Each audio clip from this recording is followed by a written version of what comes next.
Welcome everyone. We're just letting people in. So if you, as you're coming in, if you want to type into the chat where you're from, that would be great. Just giving people a few minutes to come on in.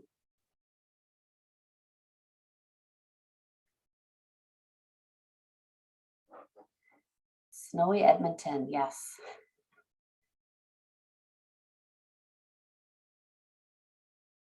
Edmonton, yeah.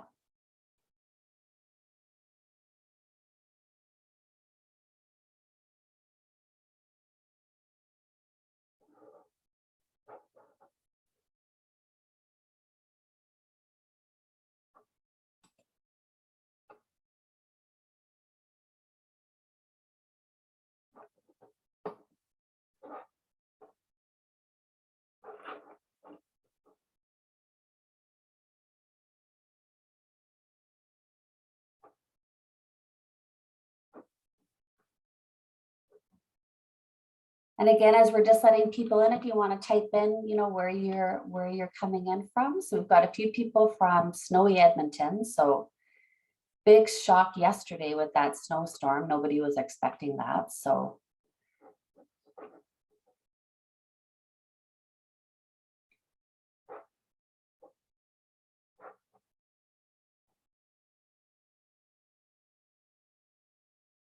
people calling in from Vancouver. So they had lots of rain, and as we had the snow, they had the rain and all sorts of stuff happening down there.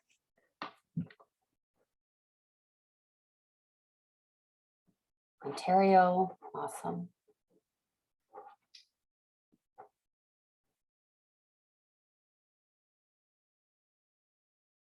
Let's give a few more minutes and then we'll get started for this morning.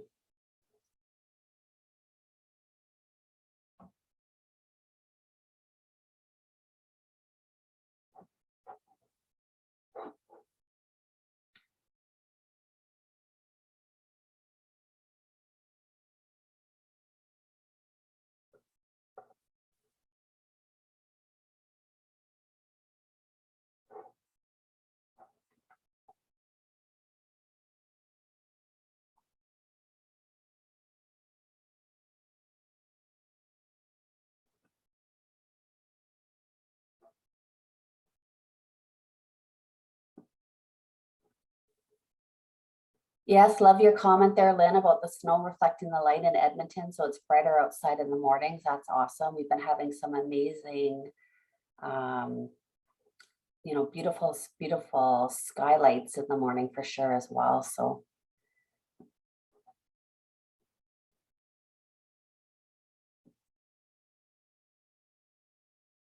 I think we'll just give it one more minute and then we're going to get started. We have an amazing day planned for everybody that's here in attendance.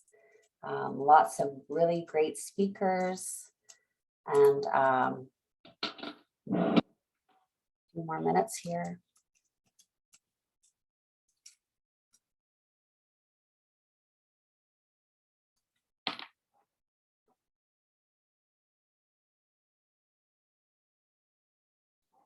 Okay, and I think we're going to get started, and people can come in. We'll be letting people in as we get going. So we have like I said, an action-packed morning for everybody. So I just want to welcome everybody today to today's event. So it's Women in Leadership. We're talking about leading change through inspiration, influence, and innovation. So before we get started, what we're going to be doing is utilize the Zoom chat box to ask questions. And then you'll notice on the bottom of your screen, we actually have a Q&A. So if you can be putting those questions in there as we go through the speakers. The speaker series is recorded and uploaded to our Will YouTube page. And then you're going to receive the link. So all the participants that have registered will receive the link within 24 hours. So today we have well over 75 participants registered for today's event, which is amazing. We've had an opportunity to sort of see where people are calling in from, so that's great too. So we have people registered from Scottsdale, Regina, Edmonton, Toronto, all across Canada. We have some people registered, international registrants. So we've got people all over, you know, the world being able to listen and hear this event. So we're really excited. So before we begin, we're going to begin with our land acknowledgement. So we acknowledge that we are on the traditional land of Treaty Number 6, home of the Métis Nation of Alberta Zone 4. We also acknowledge the Inuit and other diverse Indigenous peoples whose ancestors have marked their territory since time immemorial, a place that has welcomed many peoples from around the world to make their home here. So before we get started, I'm going to give you a really brief overview about Women in Leadership Foundation and how it got started. So Women in Leadership Foundation is a national nonprofit organization, and it was started about 20 years ago by Maya Canagan, who's our founder. And it resulted in chapters in Vancouver and then continued to evolve into Toronto and Ottawa, Montreal, Kelowna, Victoria, Northwest Territories. We just opened up a chapter. And in Alberta, we are doing a provincial chapter, and Saskatchewan's kind of following suit as well. And they're doing a provincial chapter as well to be able to support women across all of the province of Alberta and Saskatchewan. So WILF is not about advancing women, but really it's about empowering individuals to reach their potential, scale new heights in their personal and professional development, and explore the impossible together and coming together really in community. And what I love about the Women Leadership Foundation, that it's about breaking down barriers and changing not just lives, but the lives of others as well. And we believe coming together that we can be really dynamic. And so we, working with some very dynamic women, and it's just been an amazing experience. We have partners that help support the Women in Leadership Foundation. We have the federal government, IBM, CGI, who's we partnered with today to bring you this event. We have IG Wealth Management, who's also been part of our program as well. Right now, we're setting up and just sort of finalizing our mentorship program. So we have mentorships and mentees all across Canada and into the States as well. So if you're interested in that, you want to check out our website. Women in Leadership, it's a diverse, incredible network of women. So we have over 45,000 women from key industries in our WIL community and past program participants. We have successfully led 12 labor market programs for the government in BC, Alberta, and Ontario, and women's attractions, recruitment, and retention in non-traditional sectors. We have some really amazing forums that will be coming out throughout the year. And so stay posted for that. It will be all on our website. And so now I would like to turn it over to Christy, who's our events lead, and she'll be moderating today's events. So have an amazing morning and get ready for some outstanding speakers, some amazing panelists, and take this time to reflect upon opportunities that you've had around you to inspire, influence, and innovate women in your world. So Christy, take it away.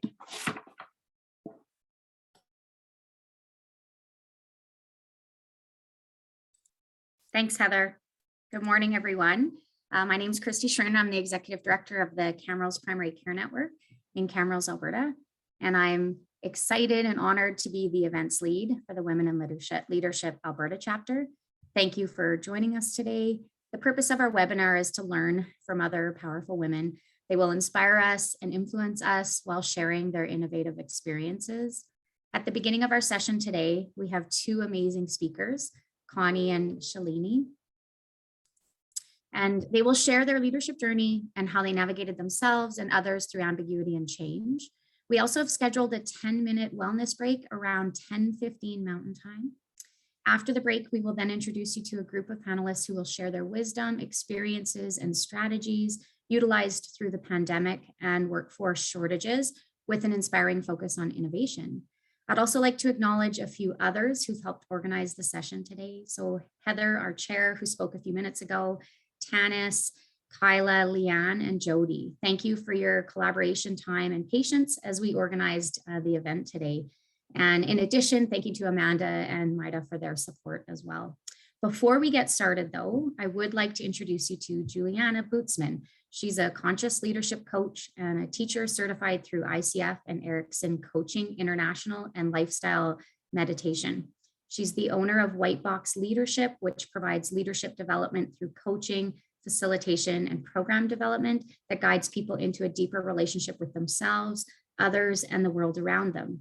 Juliana helps people know and own who they are and bravely act in integrity with that truth.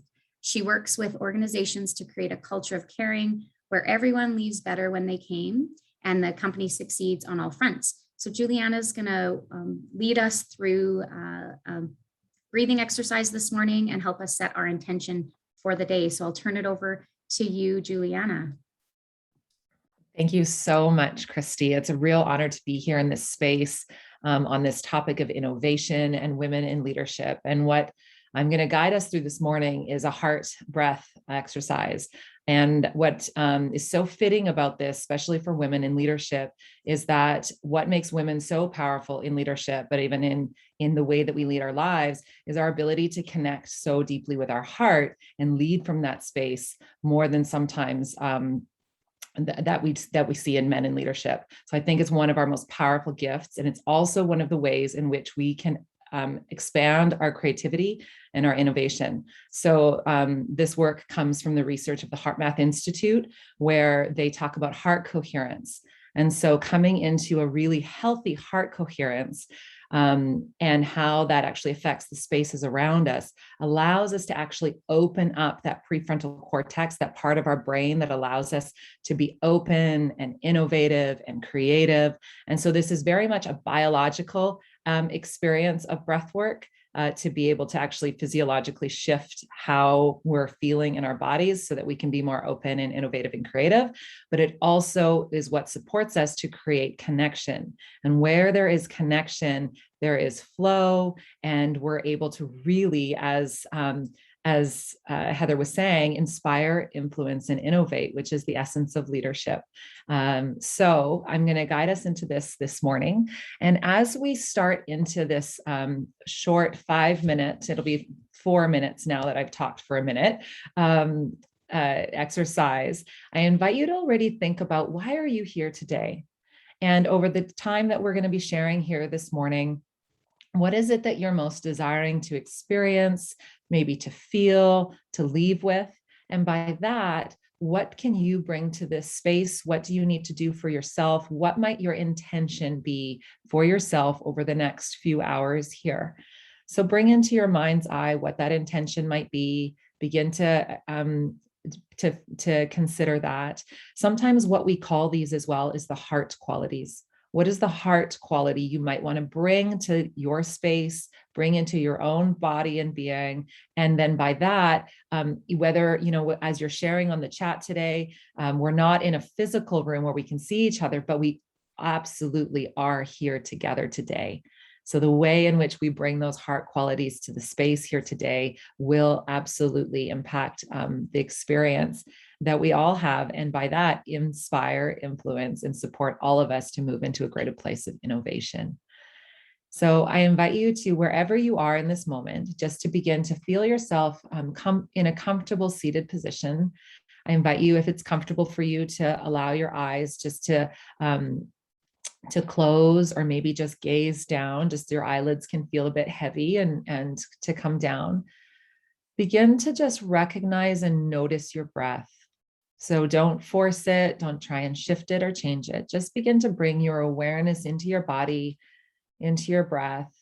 If there's any part of you that you notice is feeling any tension, allow it to just to notice it. And sometimes just by noticing it, it releases, or it does what it needs to do. So as you begin to notice your breathing, notice your body, begin to recognize if there's any spaces or places that you can just ease off a bit. Remembering that our bodies are designed to, without us doing a whole lot, absolutely nurture and take care of us. And so in this moment, we can help it out by just creating some space, opening up, allowing your breath to just get a little bit more full, by that extending it, just gently. And with that intention that you would like to bring into this space today, maybe it's an intention of presence, maybe it's one of compassion, maybe it's one of love and caring, maybe it's one of curiosity, whatever that might be, of learning, of openness. Keep that in your mind's eye, hold that in your energy space. And I'm going to invite you now to draw in a full breath, as if you're drawing it in from the bottom of the earth. Drawing in that full breath and allow it to pass through your heart. And then exhale out to completion. So letting it exhale all the way out. On the next natural full breath in, draw it in. And as you're breathing in, allow that breath to pass through your heart with that intention. And exhale all the way out to completion. So as if now you're breathing in this steady, consistent way, seeing that air and that breath pass through your heart like the waves in an ocean, like a steady pendulum moving back and forth. Reminded that our breath is our life force. And much of the time we might notice that we're only breathing to our chest and out. So holding on to this full and steady breath, passing and moving through our heart, allows us to be able to now take care and nurture our own energetic space, our own being, that then supports us to move into the things that we do in the day. And in this space, I invite you to think of anything, bring anything into your mind's eye that really support that where you feel a deep sense of love, warmth, caring. Maybe it was the sunrise you saw this morning. Maybe it was somebody in your life that you love. Anything that brings in that really warm, light, heart feeling. Allow yourself to connect into that. Continue to breathe through the heart.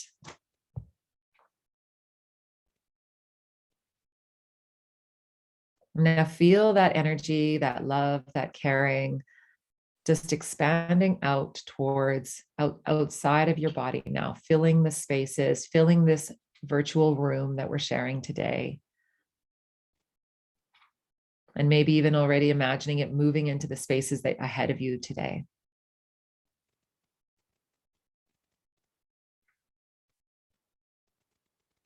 And with that, I invite you to slowly begin to open your eyes very slowly. So you don't want to snap them open. That's like if someone pulls the lights open on you in the morning. And allow yourself to stay in this heart space. Allow yourself to stay in this energy space and bring it with you throughout the day. So I would love to just see in the chat, if we could pop in the chat how you feel in this moment and what your intention was for the day. So just type in the chat, what was the intention that you set for yourself? And how do you feel in this moment after this short breath exercise? So I see regrounded, intention to slow down, right? It's a beautiful book that was shared, a bestseller a number of years ago, and it was going fast and slow. So the aspect of when we slow down, it actually supports us to speed up. Calming exercise, intention, and observation, pay attention. Yeah. Some of the most beautiful sort of teachings out there is the invitation to move into our day is just pay attention. Everything we need is right in front of us. Yeah. Okay, I invite you to, if you're not putting it in the chat, to write it down. There's something really powerful that happens when we put it outside of us. So I thank you all for your time, for being able to share the space, and for your presence in this beautiful conversation on innovation and women in leadership. Thank you so much, Juliana. What a beautiful way to lead into our session. Thank you for bringing this energy, the focus, and an opportunity to set an intention. So glad you were able to join us today. Thank you. So really quick, just a hello and welcome to everyone joining us today. My name is Kyla Kuhl, as Heather mentioned this morning. Excited to be a part of Women and Leadership as a volunteer lead for the Alberta Chapter, and elated to be one of the hosts or moderator for today's session. So first up for our speaker series, a quick reminder that our speakers will have an opportunity to share first, and you as participants will have an opportunity to ask questions. You'll see on the Zoom platform, there's an opportunity to pop questions into the chat box or the Q&A. We do ask for the speaker series session to use the Q&A. This does keep the questions coming in anonymous, and it does allow us to make sure we don't miss any of those questions coming in. So please feel free, as our speakers are sharing, to enter those questions in, or you can wait till the end and ask them at the end of the speaker's presentation. So first up, I am absolutely delighted to introduce our first speaker joining us today, Connie Avila, Chief Innovation Officer at Covenant Health for Covenant Health, Covenant Care, and Covenant Living. As a member of the executive team, Connie leads the strategy for the Covenant family to enhance Covenant's position as a key leader in supporting the government of Alberta's vision for healthcare transformation and enhance the organization's ability to provide the highest quality, most effective and efficient care and services to Albertans. Connie has been instrumental in developing Covenant's innovation strategy, and she has also served in roles with Alberta Health Services, the Government of Alberta, as well as in private industry. I'm truly grateful that Connie is here today joining us, as she is a friend and colleague of mine at Covenant Health and has been a personal inspiration and mentor on my leadership journey. Someone who has really challenged me to think big. And Connie brings a wealth of knowledge and experience, as well as her infectious energy and passion to everything that she does. I admire Connie for her enlightened philosophy as a leader and her empowering style to support other leaders and individuals. Connie, thank you so much for joining us today. Welcome. We look forward to hearing what you have to share. Thank you so much, Kyla, for the kind introduction. Oh my goodness, I'm so grateful to be here, and right back at you, Kyla. You're a true inspiration, and you truly have the heart and your head in the right place that way, and so much to learn from one another. I'm really, really grateful. Thank you to Women in Leadership for having me here. I'm so honored to be able to present to such a powerful group of women, and all about inspiring one another and lifting each other up. So I'm very excited to be able to present my own story here. So yeah, thank you so much for that. And also Juliana, thank you so much for getting me grounded here. Regardless where you're in your career or on what role or position you are in, it's always nerve-wracking to speak in front of a large audience and getting recorded. So this definitely has set the tone for me, and I'm feeling energized and courageous that way to just share my own personal story. Thank you for that. So talking about innovation and being located all over the place, I would like to provide a quick land acknowledgement from my home in Edmonton West End as well. So having moved to this beautiful country that I now call home, I come with respect for the Cree land that I'm on today, and for the Cree people who have and do reside here. Thank you so much. So starting with working at Covenant and just giving you a bit of overview of where I work and what I do and what the organization is like. So again, as Kyla just mentioned, my name is Connie and I'm the Chief Innovation Officer. And I oversee the strategy for our Covenant family, which consists of 3 organizations, so Covenant Health, Care, and Living.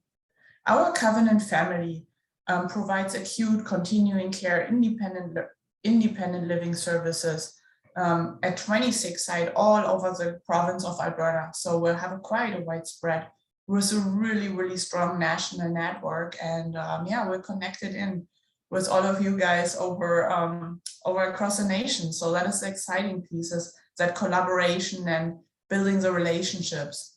So Covenant's long-standing contribution to Alberta is intertwined with the history of the province, with the experience of millions of Albertans over the past 158 years, and ultimately with the development of our modern health system as we have it today. So when we think about innovation, what we can never do is forget the history on where we come from. And with that, we leverage it and we learn from it, but then we adapt quickly and nimbly. In this system, government really needs quality partners to work effectively together. It's all about working together and to provide a sustainable health system that serves Albertan into the future, to remain healthy, provide real care, no matter where people are in life, what challenges they go through, and to address some of the most complex health issues that we can imagine. And we do all of that by being really resourceful, by working collaboratively with innovation and put our great minds and ideas together. So we bring innovation at Covenant through our strengths of its mission, by really our core value being providing compassionate services. Whether you're coming in a life crisis or emergency department, or whether you're being served as a senior in the community or through palliative care services or mental health issues. So we are really there to stretch out that helping hand and lift one another up. Covenant is a key partner within our integrated health system, and we work together with Alberta Health Services to make the province stronger and keep people healthier. And a system is really enriched by partners. So when it comes to innovation, it's hard to work alone. It's important to call upon your networks and work with your partners to make things better. It's all about that embetterment going forward. So as a provincial organization and providing a spectrum of care across the province, we play a really vital role in not only delivering the services, but also bringing our depths of experience, our leadership, our knowledge towards all our communities, and also network across the country to make sure whatever learnings we have had or whatever findings we have had or others have great idea to not just make things better to serve those populations that we're helping. So our contribution and leadership in the system today really carries on a legacy of helping those in need. So especially those that are at the margins of society. Sometimes you don't know anywhere else to go. So you come in, let's say, through an emergency department, or this may be the first point of contact. So we help to navigate and just lend our helping hand. So we really have a strong track record of collaboration, and this is what it's all about. And I see a lot of similarity with women in leadership when it comes to that. So when you look at those that we're serving or those most marginalized, is sometimes different extra bumps we have to overcome to get to the end goal, essentially. So in my role as a Chief Innovation Officer, and Kyla took half of, in my introduction, half of my bio away in that sense, but being part of an executive team and being a really young woman under 40, I've been working for Covenant for 7 years, and I was appointed to my new role just in April. And that was really based on the strong relationships that I have built with our not only provincial government on the federal level, and working with our partners such as Alberta Health Services, private industry partners, and as well as other key stakeholders. But what mattered so much, or what made it so special on my career trajectory on that, was really working with one another and learning and listening and taking the advice and putting that towards action. So really developing a real tangible action plan. I've also worked with our board of directors, so quite on the strategic level, but also in operations before within Alberta Health Services and Covenant, and as well as in government and private industry. So I've been a bit all over the place, but what I have learned so far is really working with frontline folks to really understand and spread through the real challenges. And then sometimes when you go into the boardroom on a strategy level, you really understand what people in real life going through have to overcome and tackle. So taking all of those learnings and put them together on a roadmap and just challenging the status quo, that's what I really enjoy to do. When it comes to my background, I have a master in science and business administration, and I had that when I grew up and lived in Germany. And I'm so very grateful for Canada taking me in that way and acknowledging my credentials. My husband, who's from Mexico, and we both have all our networks and families abroad, came here all by ourselves in a way. And I know the struggle sometimes jumping through the hoops or dealing with bureaucracy, and it can seem really daunting at the moment. But what is so important is just to keep your eyes on the prize in a way and keep focused.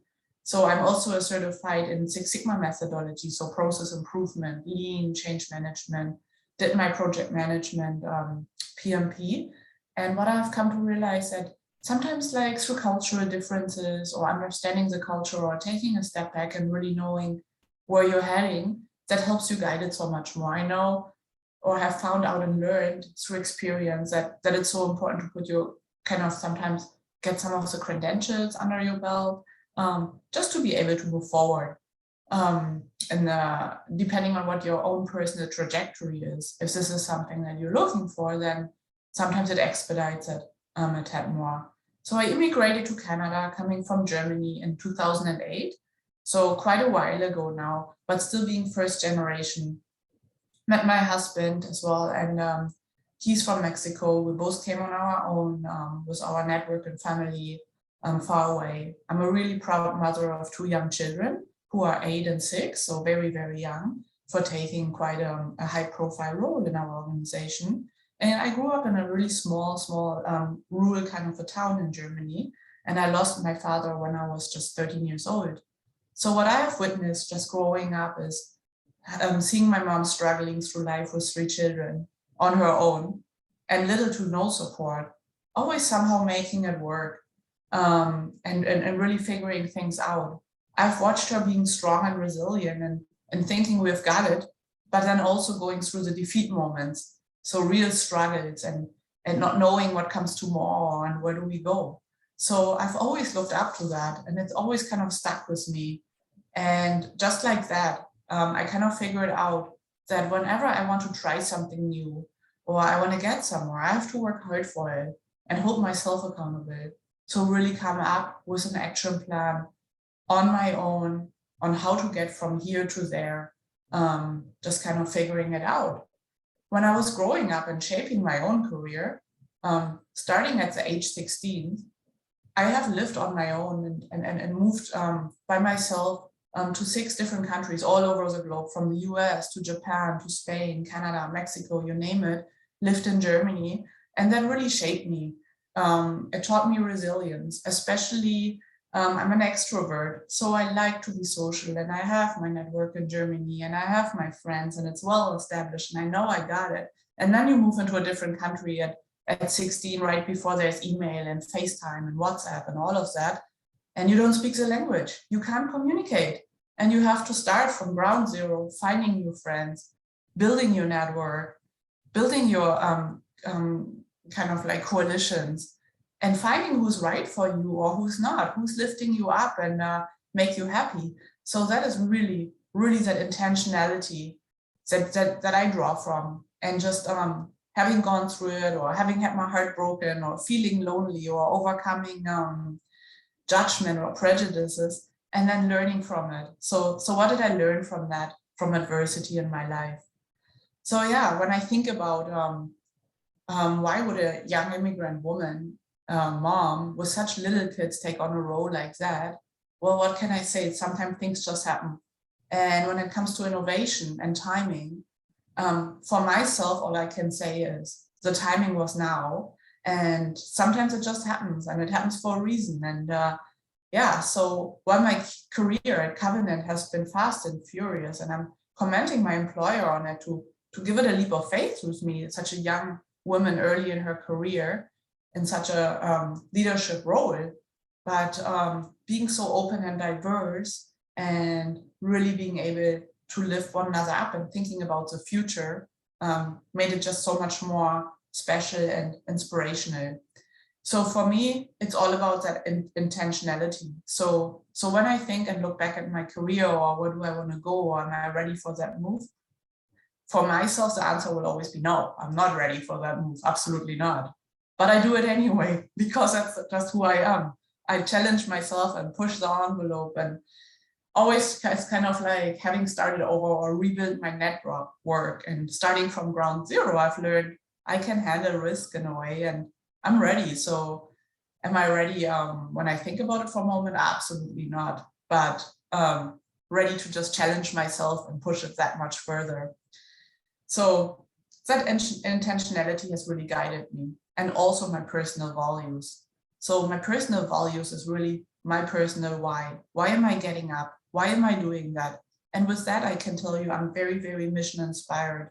I put a lot of focus on my own personal values and how I can draw on those to bring meaning and value added in a way to the greater good, and looking out for others in need, because I can empathize with those, because I've been in that situation. I felt lonely, and I felt undermined and kind of neglected in a way almost. And I overcame it. And so what I want to do is, I don't want others to feel that way. So So it's all about lifting one another up. And I have felt and noticed who I am is like, I have a really high degree of social justice. So it's all about, is it fair? How can I help? How can I contribute? How can I give back? And how can I appreciate for what I've been provided in here, just being welcomed with open arms, while advancing my own career, as well as moving those countries and having come over, as I mentioned. I have overcome those prejudices and judgments, or the feeling of being alone. And sometimes even stepping into a role like this, struggles are real, like you get judged, or people build their own story, and you can't control what others think, but what you can do is influences. Bring to the table who you are and be authentic and stay true to yourself. And don't try to change yourself or your personality in the favor of others. So with that and a high degree of empathy, I'm very motivated by helping others. And just like this group, Women in Leadership, is all about supporting. And as I can say, the struggles are real, but what is most important is to stick together, look out for one another, and lift each other up. So leadership is very much about those relationships and offering a helping hand, drawing on those skills and helping those that can't. For example, when I translate that into my work, it's really often I deal with vulnerable populations that can't advocate for system change. They might not have the access, but that's what I do, and that's what I do well, and that's what I enjoy doing. So with that, I really do what I love, and I love what I do. So when I put my career and my personal life together, that to me is very meaningful. And I simply enjoy challenging the status quo and challenge myself and others. And I challenge my teams, and I build those coalitions and challenge those. Why do I do that? In an effort to make things better. Because I know people have the answers within them, and they're ready, and they want and seek that change. So why is innovation really important in our healthcare industry? In Canada, when you think about the pandemic, it has shown a public light on many important issues related to those most vulnerable, being under-supported. The pandemic has also shown us to not take things for granted, just like basic needs, like safety, being independent, making your own choices, human connection, the meaning of well-being. We can't take that for granted anymore. All of a sudden, the basic needs become a special commodity. So what made it so special working on our Covenant team is really recognizing the importance of being there for one another and helping and stretching out the helping hand and supporting those that we're serving, that they can better themselves and we can better them through physical, emotional, and spiritual well-being. So it's a body, mind, and soul. It's all connected. We can't just heal the body without touching the mind. So with that, what does innovation actually mean to me? To me, innovation is all about contributing value. When you hear a title like this, Chief Innovation Officer, you think, oh, that is a big transformational thing. No, it's not. It's about when you look at our people, they have the great ideas within them. They want to contribute and make things better and help. They're there for the right reason.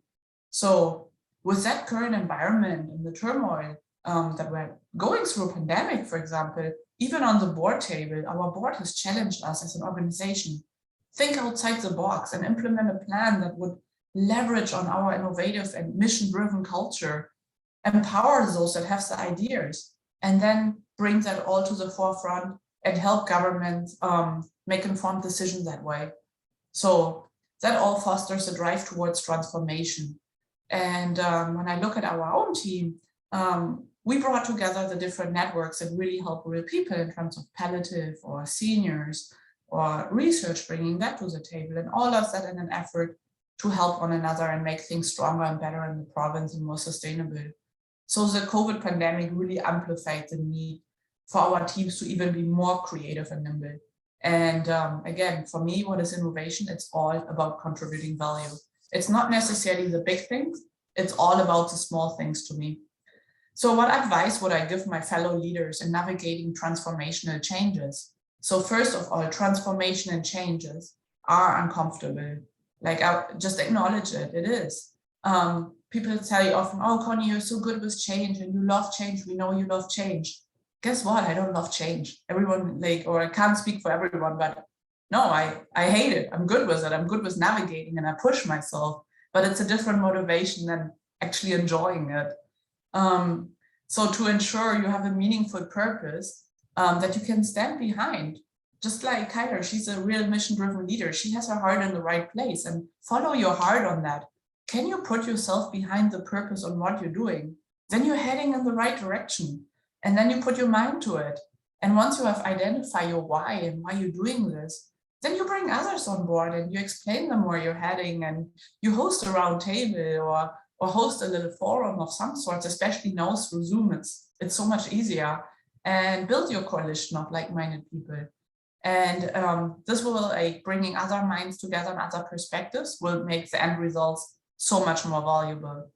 So in terms, when I think back of lessons learned and how I got here and all of that, and how does innovation impact our health industry, not only is the status quo not sustainable, but it's also not appropriate. If you think where people want to live, they do not want to live in a hospital institution. They want to be happy within their communities. And we must innovate in order to build a brighter future and let partners in and work with them, and bring those that we're serving into the conversation. So really developing a future of choice and happiness. And if you want to try something new, you have to raise up your hand. Don't wait for others to bring it to you. Just grab those little nuggets and move forward with that. Look for those opportunities. They're always there, even when things are sometimes boring or tedious. I try to be the glass half full kind of a girl. So if there's something that is tedious and boring, so what do I learn from it, or what can I do more of, or what do I want to do less of? But that really helps me shape my own future and learning about myself. And those new learnings I use to its fullest advantage. And don't ever underestimate or undersell yourself. Like, you are contributing value, and don't undersell yourself that way. What you bring is special, and it's all about the unique perspectives.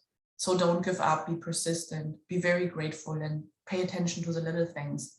When it comes to mental health and resilience in a high-profile leadership role, you have to find your own balance and flexibility. It has to work for you. It can't be prescribed that way.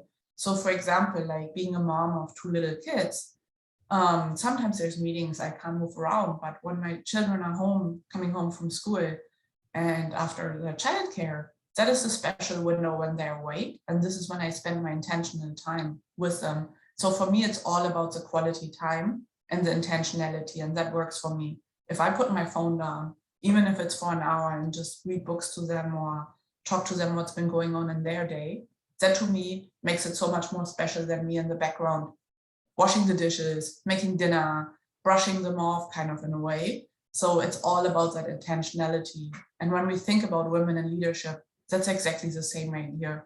So one thing is for sure, so everyone gets the same amount of time in a day, whether you're the prime minister or whether you're Konya Vila. So the day only has 24 hours. The question is, what are you choosing to spend your time on? It's about that intentionality, putting your boundaries and making those choices. And sometimes when unsure, just give it a leap of faith or try something. What is important is if we fail, we get up again and we keep going. And what did we learn? So with that, be courageous, be authentic, and just be you. Thank you so much for listening. Connie, thank you so much. That was beautiful. Thank you so much for sharing your incredible journey. Please give yourself a quick moment to take a sip of water or tea while I just pull up the chat box. I think we have time for a question or two. So thank you so much. Again, likewise, the energy you've left us with is so hopeful. Thank you for sharing those lessons learned, those hardships you've overcome and used as a positive to fuel you and shape your leadership journey. So Connie, the first question we have for you from participants is, in your journey, have you encountered voices of criticism, either from yourself or external sources, that have introduced doubt in carrying out your purpose? How did you address or overcome that? Yeah, that's a good one. All the time, I would say.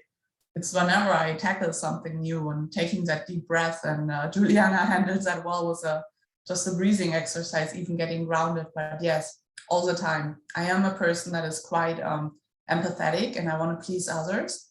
And when I read the body language or I see that tension, it affects me. But then I really have to ground myself and put things back into perspective. what is it that we want to accomplish or what we want to accomplish together. And when there is sometimes friction or doubt or people giving you this look or whatever, what you do is just kind of take a step back and see what is it actually that we're wanting to get done. So when I look at any kind of a project that I'm working on, it essentially, especially in healthcare, comes towards helping someone, bringing meaning back to life. And it's easy to bring people behind a vision like that. So really letting them in on your thought process.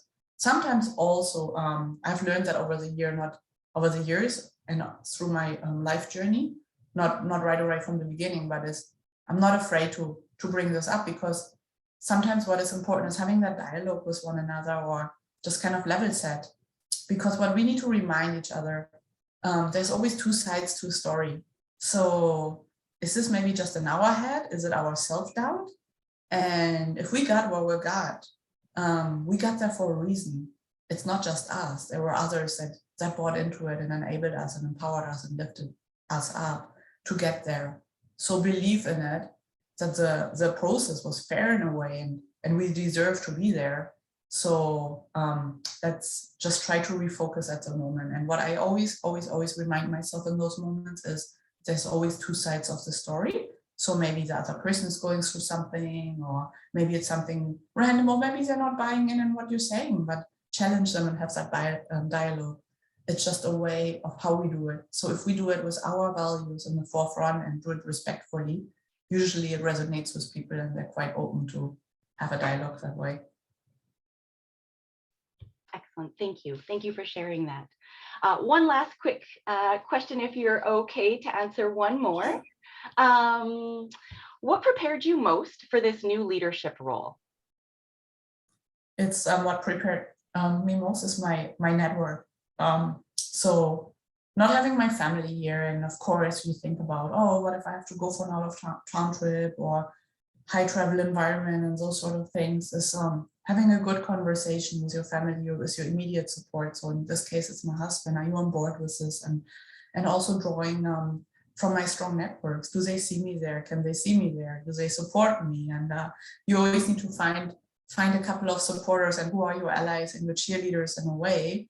I'm not saying it needs to be popular for everyone, but what needs to happen is you need to feel the confidence to be able to then execute on it. So what has prepared me most is, I think it was also through my career journey, having started over and over many times and build it from zero. I wasn't afraid to do it and just step into it, but also acknowledging, for me at least personally, it helps knowing my way out. What if it doesn't work? Okay, so then we course correct and we get up and find our why. But sometimes it's a leap of faith. Let's try it out. I'm interested in it. Others see the ability.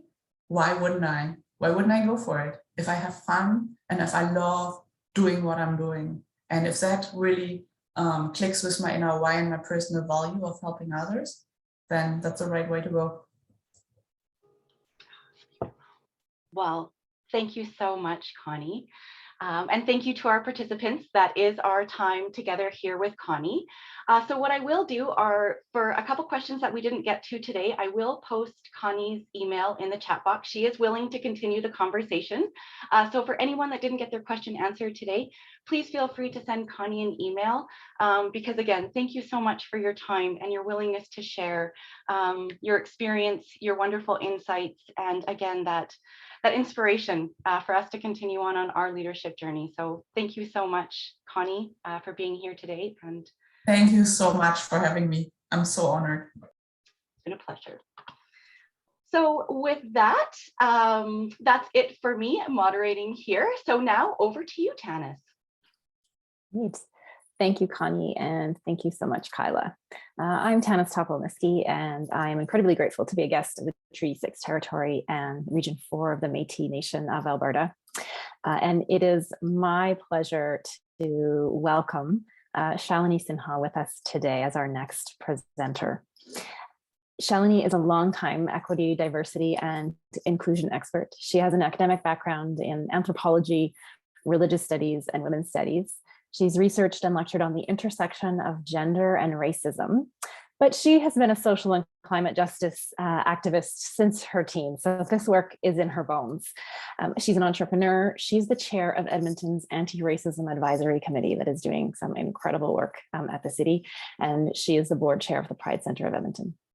She works with and supports leaders and entrepreneurs who care about climate and social justice to grow and create transformational change in organizations and communities. She has delivered the TEDx talk, "Are You Consciously Creating a Culture of Respect?" which is incredibly thought-provoking. I encourage you to take a watch to it. She was also invited to speak as a change maker at the event hosting His Holiness the Dalai Lama in Ireland. Shalini is a change maker. She believes that the work of transformational change and leadership can't be done alone, that it can't be done in isolation, that it requires listening and connection and relationship building. So I encourage you to come into the space of community and relationship building as we listen to Shalini. Please put in your questions that you have for her as we go throughout in the Q&A. And if there's anything that's resonating with you and what Shalini is sharing, why don't you put that in the chat box too, so we can see what people are taking away. Shalini is incredibly generous with her insights and her offerings, so please take advantage of this gift of time that we have with her. I encourage you to get comfortable and notice what comes up for you. So Shalini, thank you so much for being here.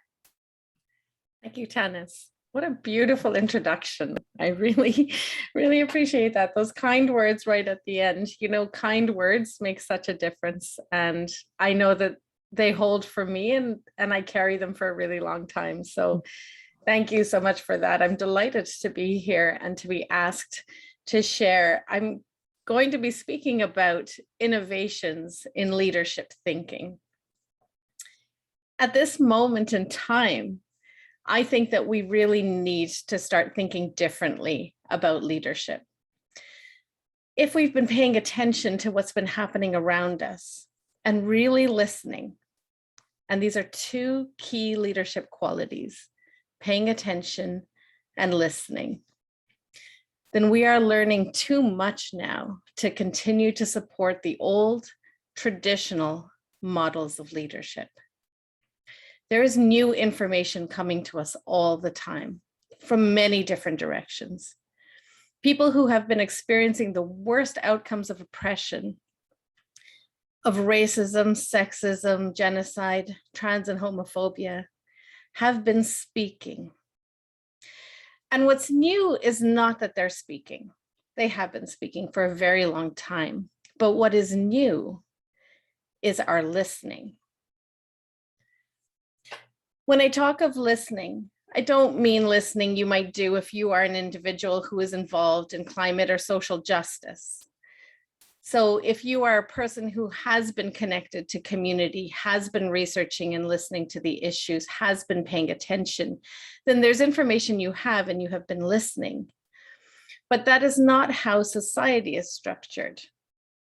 It's also unlikely, and I will put that this out there to this group, that if you have been that person who has been connected to community, fighting for justice, listening and trying to amplify those voices, it's unlikely that you've been rising in the ranks of leadership in traditional spaces, because that's not simply how society has been functioning. Society has not been welcoming these voices into traditional structures and rising them to the ranks.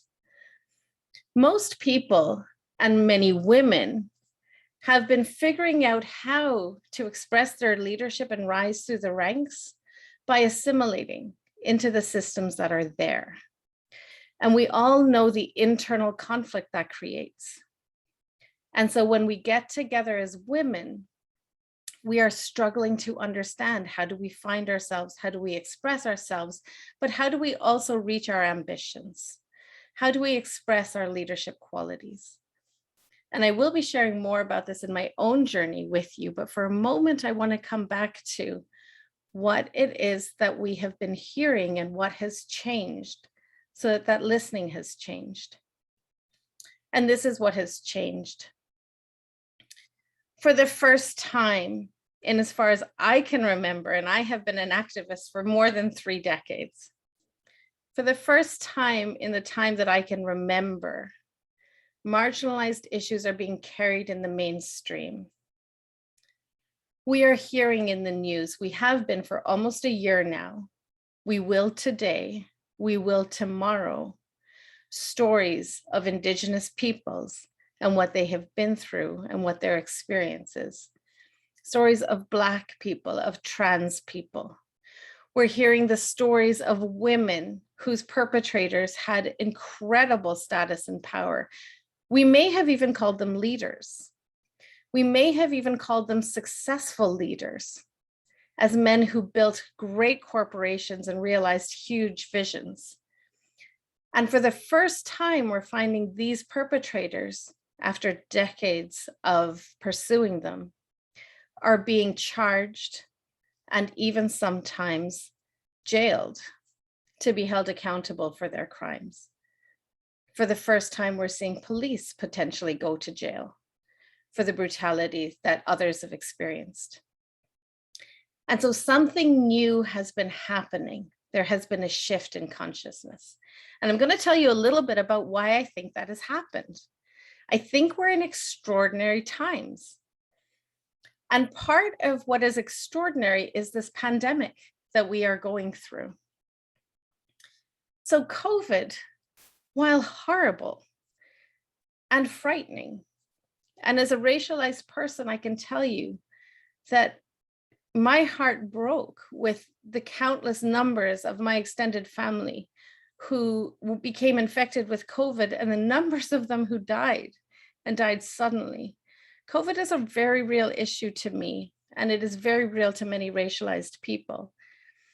As horrible and frightening as COVID has been, and here's the irony of life all the time, we know this all the time, it has given us some blessings, some very strange blessings. One thing that I noticed that COVID did is it created discomfort for everybody. Everybody, regardless of your identity and your status in the structure, regardless of your access to privilege, regardless of whether you had a home, you had a car, you had an income, regardless of how society may have buffered you or protected you from the harshest things that happen, every single person was pushed with stress and anxiety and discomfort because of COVID. And I think that opened something up. I think that created a situation where the majority of society was able and willing to see and look at what was uncomfortable. We started to talk about anxiety and mental health in our communities when before we had hidden it as if it was a weakness. We started to have conversations about what is very painful.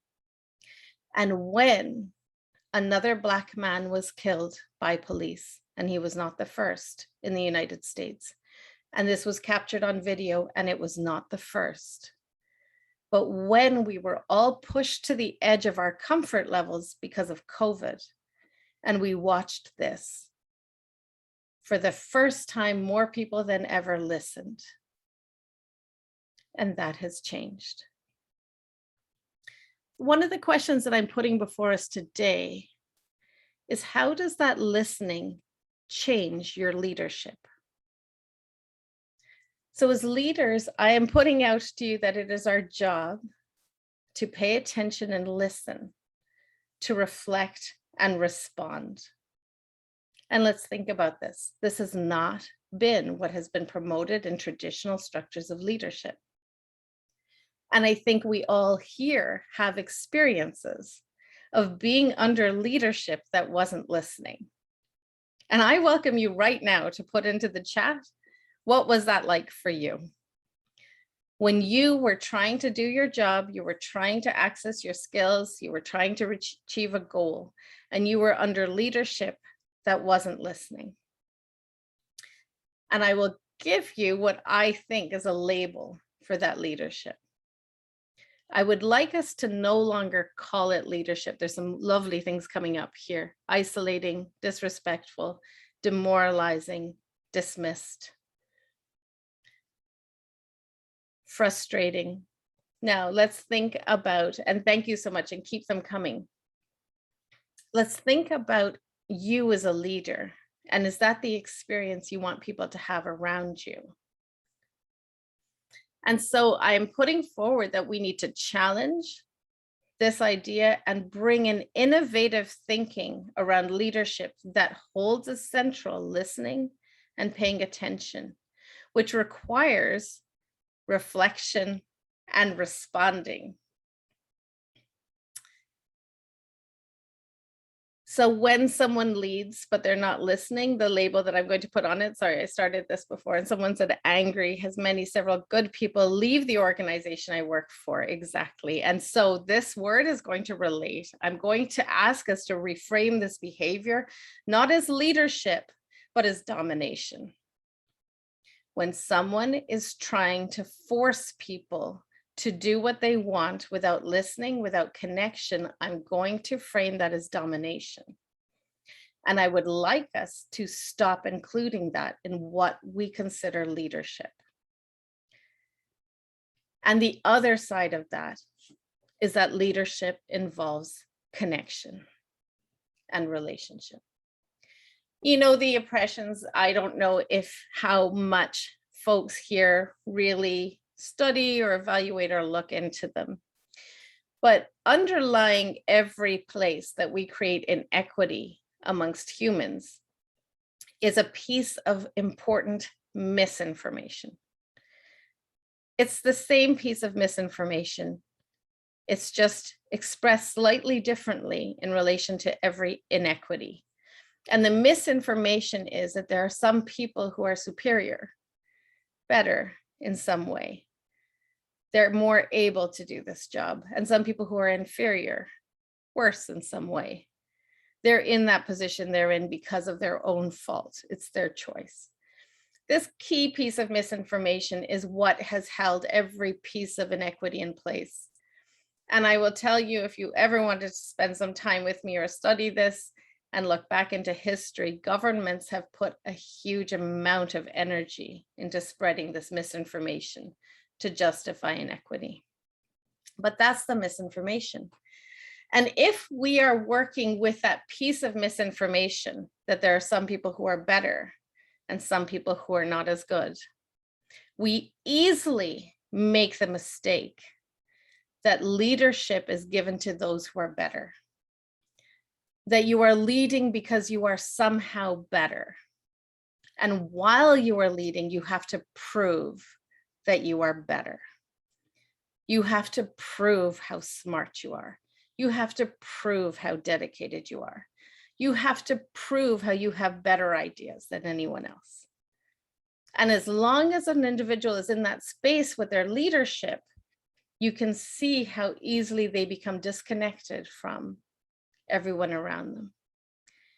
You can also see how easily they become frightened of not being able to prove how good they are without understanding that they are good enough, that they are not here because they're better, they're here to do a job. Leadership is a specific, skilled job that anybody can do if they want to learn the skills.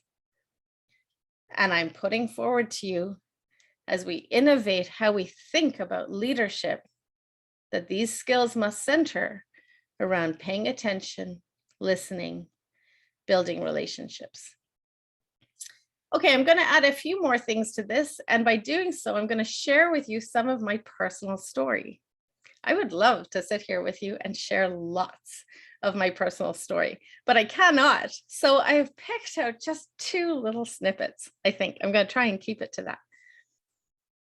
The first thing I want to share with you and tell you about is how horrible my childhood was here in Alberta. It's so sad. I'm not going to get into the details. In fact, Hannes had mentioned that I've given a TED Talk and I share some of it there. So I'm going to just add here in the chat for you a link to that.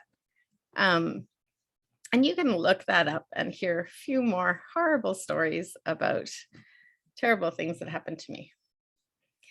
But in the meantime, what I want to tell you about is simply that growing up in Alberta, visible minority, cultural minority, child of immigrant parents, and immigrant parents, as our previous speaker, Connie, mentioned, are more isolated. We don't have the support systems. We have to start again. We often have to learn a new language, learn new culture, learn new ways of communicating. And I have the lucky experience of being the child of immigrants and then an immigrant, and then several decades later, immigrating again. So I grew up in Alberta, very visible, very much with an identity that that children could sense, that they could target to work out their hurts and angers and all of the struggles and difficulties they were facing. And so I ended up with a childhood that was unrelentingly cruel and very isolating, full of rejection and humiliation. In fact, and you'll hear about it in the TED Talk, I think I was about 14 or 15 years old before I found a friend who would just be my friend, who would just be with me and be steady with me no matter what. Okay, again, just like COVID, horrible, horrible experience, strange and interesting blessings. Let me share with you one of the most powerful lessons I received from that. It clicked into my brain when I was a child, and it has stayed with me forever. I noticed at one point that there was nothing I could do to change how people were behaving around me. And so I had no incentive to try and assimilate or please them, to trade off that relationship with them. And so all I was left with was the freedom to be myself. I remember this day, I was walking in the hallway in my high school. And at this stage, I had actually found this friend and I had someone to have a relationship with, but I hadn't had the experiences of taking that for granted or just being relaxed in that. And I was walking in the hallway and I was noticing groups of children together. And I was noticing the groups of girls that were considered popular and, you know, the ones that were all really bonded at the back doors, smoking and whatever, and noticing all these groups of people. And I was observing these groups functioning together. And I started to notice things. I started to notice how they all dressed alike. I started to notice how they talked about the same things. And I started to notice that each individual had made a decision to be like the others in order to trade off that belonging and that membership to that group. And I remember thinking that I have lived all this time without membership to a group. I now have a friend. But if you asked me to stop being myself so I could be part of a group, I didn't want to do it. I didn't want to do it. And I think that was the most powerful message that came into my brain at that time. And I will describe it as the freedom to be myself. That strength and freedom gave me the power to really make my own decisions. And so I became a young environmentalist. I was passionate about the environment, and it didn't really matter that I didn't have a lot of connections or friends in that group. I did what I wanted anyway. I went to those rallies alone. I was asked to speak. I spoke about the environment, even though I was not used to gaining attention on myself. I then didn't go to university right away. I was accepted to medicine, which is what Asian girls are supposed to do, doctor, lawyer, engineer. And I did not go because I had that inner voice so strongly. I knew that there was no trade-off that I couldn't survive that would make me not do what I wanted to do.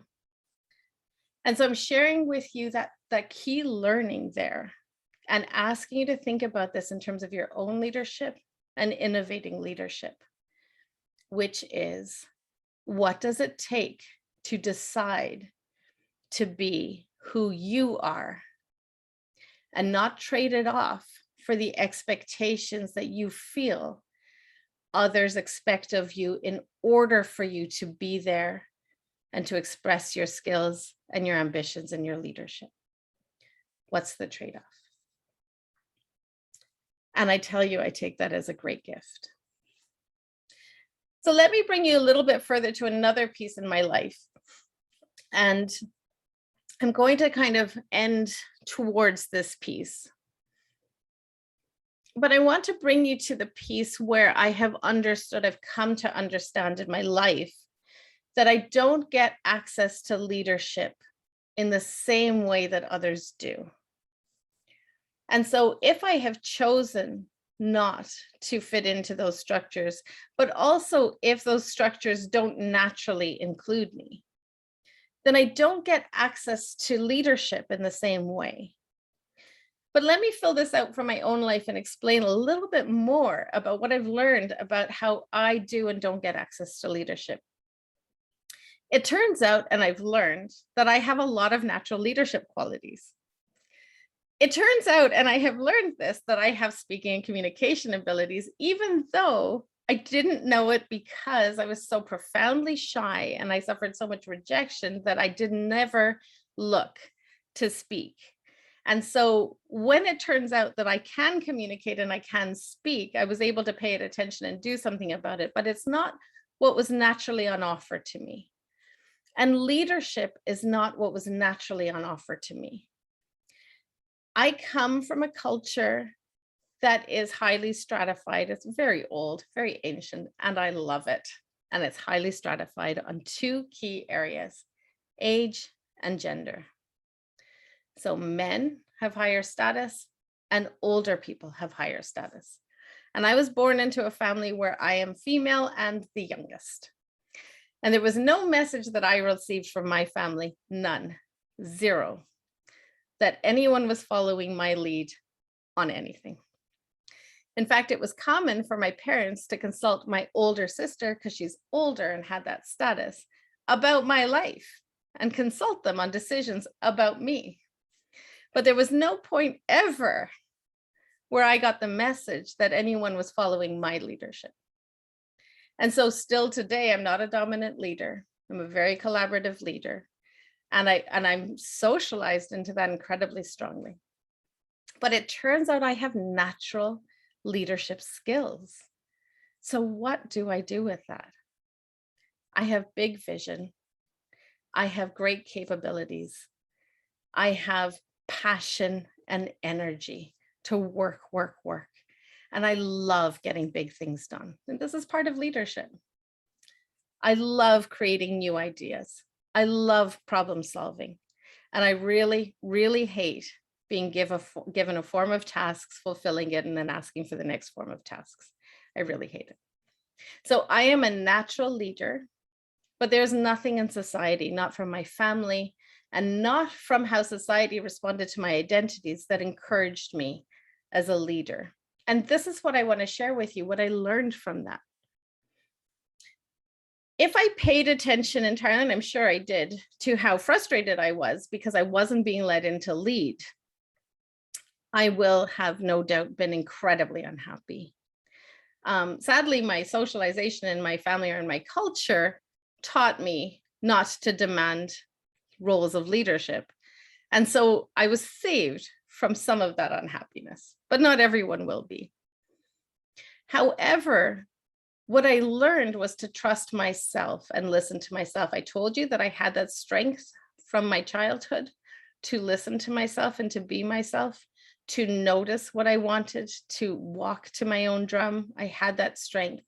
And so when I noticed that there was areas that I wanted to lead in and there was leadership that I needed to take, because if I came to the end of my deathbed and I hadn't done it, I would have regretted it.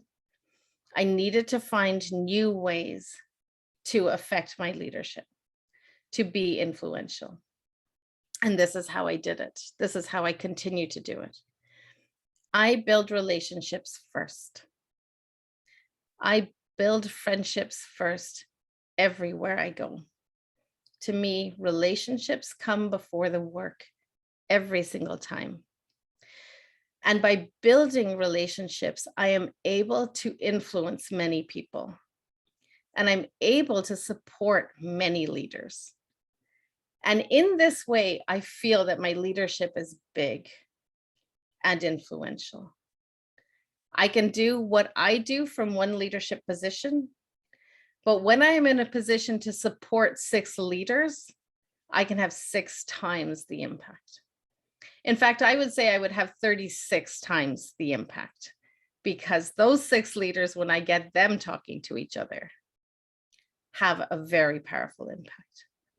And so I have made it my mission not to be focused on Shalini's dreams are to rule the world, but Shalini's dreams are to support all those people who rule the world. Now, how do I identify that as leadership? It's simple, because I do not see leadership as defined by who's better than someone else. I define leadership as a role and a set of skills that are played to get a job done. And there's only one job I want to get done: to transform society fully to be climate and social just. That is the one job I want to get done. So let me just summarize for you. It is my belief that we need to innovate leadership thinking now. If we're paying attention to the climate, we know that we are out of time. We know we cannot continue to support the traditional structures and the traditional ways of doing things if humanity is going to come together and actually fix this thing we've done. And by the way, it's been our traditional leaders that got us here. In this innovation, I'm asking us to think about paying attention, listening, being true to yourself strongly, powerfully. That's your resource to build your leadership and build connections everywhere you go. It is my wish for you that your visions and aspirations around leadership are realized with no barriers. And I'm opening up for you innovative ways to think about expressing that leadership. It is not defined by one role in one place in one way. Those are my thoughts that I'm leaving you with. Thank you, Shalini, so much. It is always a pleasure to listen to you speak and to share your stories and to share your truth, and in that so much wisdom that's in there. We do have a couple of minutes to take a few questions if anybody has any for Shalini. I don't see any coming up, but I have a question, Shalini, because what I heard from both of you and Connie was about the need to sit in discomfort. And it's in that space of discomfort where we do things differently, where we have to innovate as a result of that. And I just wonder, what is your advice for us? It sounds so simple when you say we just have to listen, and we just have to listen to like our own inner voice to find out who are we, who do we want to be, and to have that freedom, to be ourselves. Do you have any advice or guidance for us about what it takes to listen to ourselves? Absolutely. First? And that is such a great question, Tanis. I just really want to appreciate the greatness of that question, because it sounds simple and you have really captured it here. It's complex and it's lifelong. I think the strongest point of guidance that I would give on this is the fact that humans do not do things alone. And what gives us the strength to sit in discomfort is when we have a base of resource and we know who we are. And we do gain that, not just from our inner selves, but also through our relationships. And so finding those really safe spaces where we can show our weaknesses, so-called, no such thing, honestly, our struggles, and when we're listening to our friends and providing that resource to them, I'll give this one piece of guidance. Stop trying to help, just be there. Stop trying to give advice, just be there. The human mind will come up with it itself once it has someone who's connecting with them, empathizing, listening, building that relationship. And so just be there with each other and trust that our minds are so good. But we need those spaces, and I think we need them in community. And this is something that colonized people have always managed to hang on to, as community. It's very human. And this is something that privilege has really harmed those with privilege, is it's set up a lot of isolation. It's set up a lot of don't let people in because that'll look weak. Exactly, let people in when things are a mess. Absolutely. And if you're going to judge them, I'm not going to let you in twice. I'm going to find the people who don't judge. Lovely. Thank you, Shalini. Yeah, get comfortable with the discomfort. And I'm so grateful that you could come and spend time with this group, with the Women in Leadership Foundation, because this is the space for us to be challenged, to think about some of these different ways of thinking, and to hopefully walk away with some new perspective for ourselves and for organizations that we work in. So Shalini, thank you so much for that. You know, Tanis, if it's okay, I'm just going to share here in the chat some ways that people can get in touch with me. Excellent. Thank you, Shalini. Perfect. And can I throw out a call to action? Please do. We're ready for it. So I would love it if you could think about who is in your network who might hire speakers to speak at events, and to consider referring me as a speaker. I would love to get booked as a speaker at more events. So thank you. Thank you, Shalini. What you have to say needs to be heard. So thank you everyone for supporting in this. All right. And with that, I think we're going to go into break, correct? Yes, so we have a 10-minute wellness break scheduled. So please join us back at 10:32 Mountain Time. Take this opportunity to get up, walk around, grab some water, and stretch your legs. And we'll see you back here in 10 minutes. Thank you.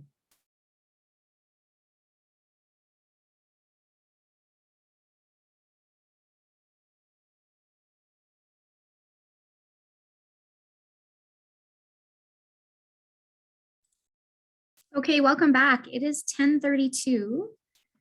We are going to get started again. I am honored to introduce you to Amanda Summers. She's a director of consulting services with over 22 years of experience in IT and related industry. She's continually developing her personal and professional skills, and she challenges herself by exploring and expanding her limits.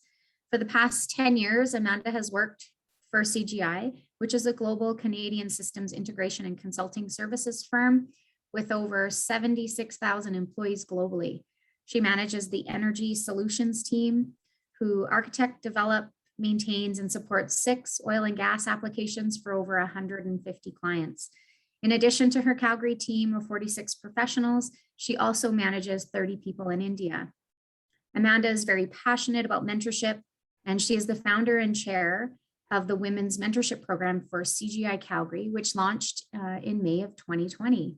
It has been a major success and is now in its second run with additional mentors and mentees from other CGI offices. The group of women have come together from diverse backgrounds and strive inclusion in the workplace for fair and equal opportunities. We look forward to today's panelists who will be discussing digital transformation during a pandemic, new hybrid work models, and addressing the labor shortages, talent retention, and planning for the future workforce. Thank you so much, Amanda, for helping to organize a diverse and interesting group of panelists. I will turn it over to you. Great, thank you, Christy. And maybe I'll just pause for a quick moment. And are you going to be pinning the panelists up on the screen? Yes, I have them pinned. Can everyone see that? No. We can see you are the main screen.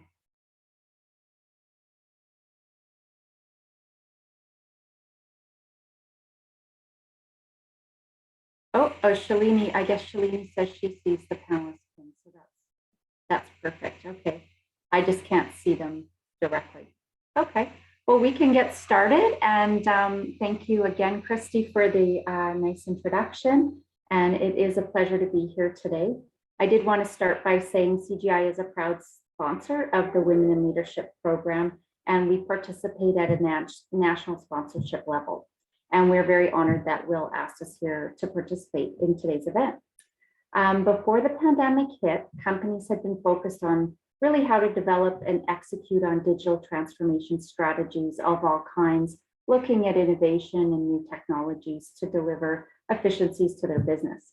Then the pandemic hit, and companies had to pause and focus on the new work from home model, and even other organizations were challenged. And an example would be in the healthcare industry, with unexpected changes and the pressures that they were forced into transformation to keep up with that demand.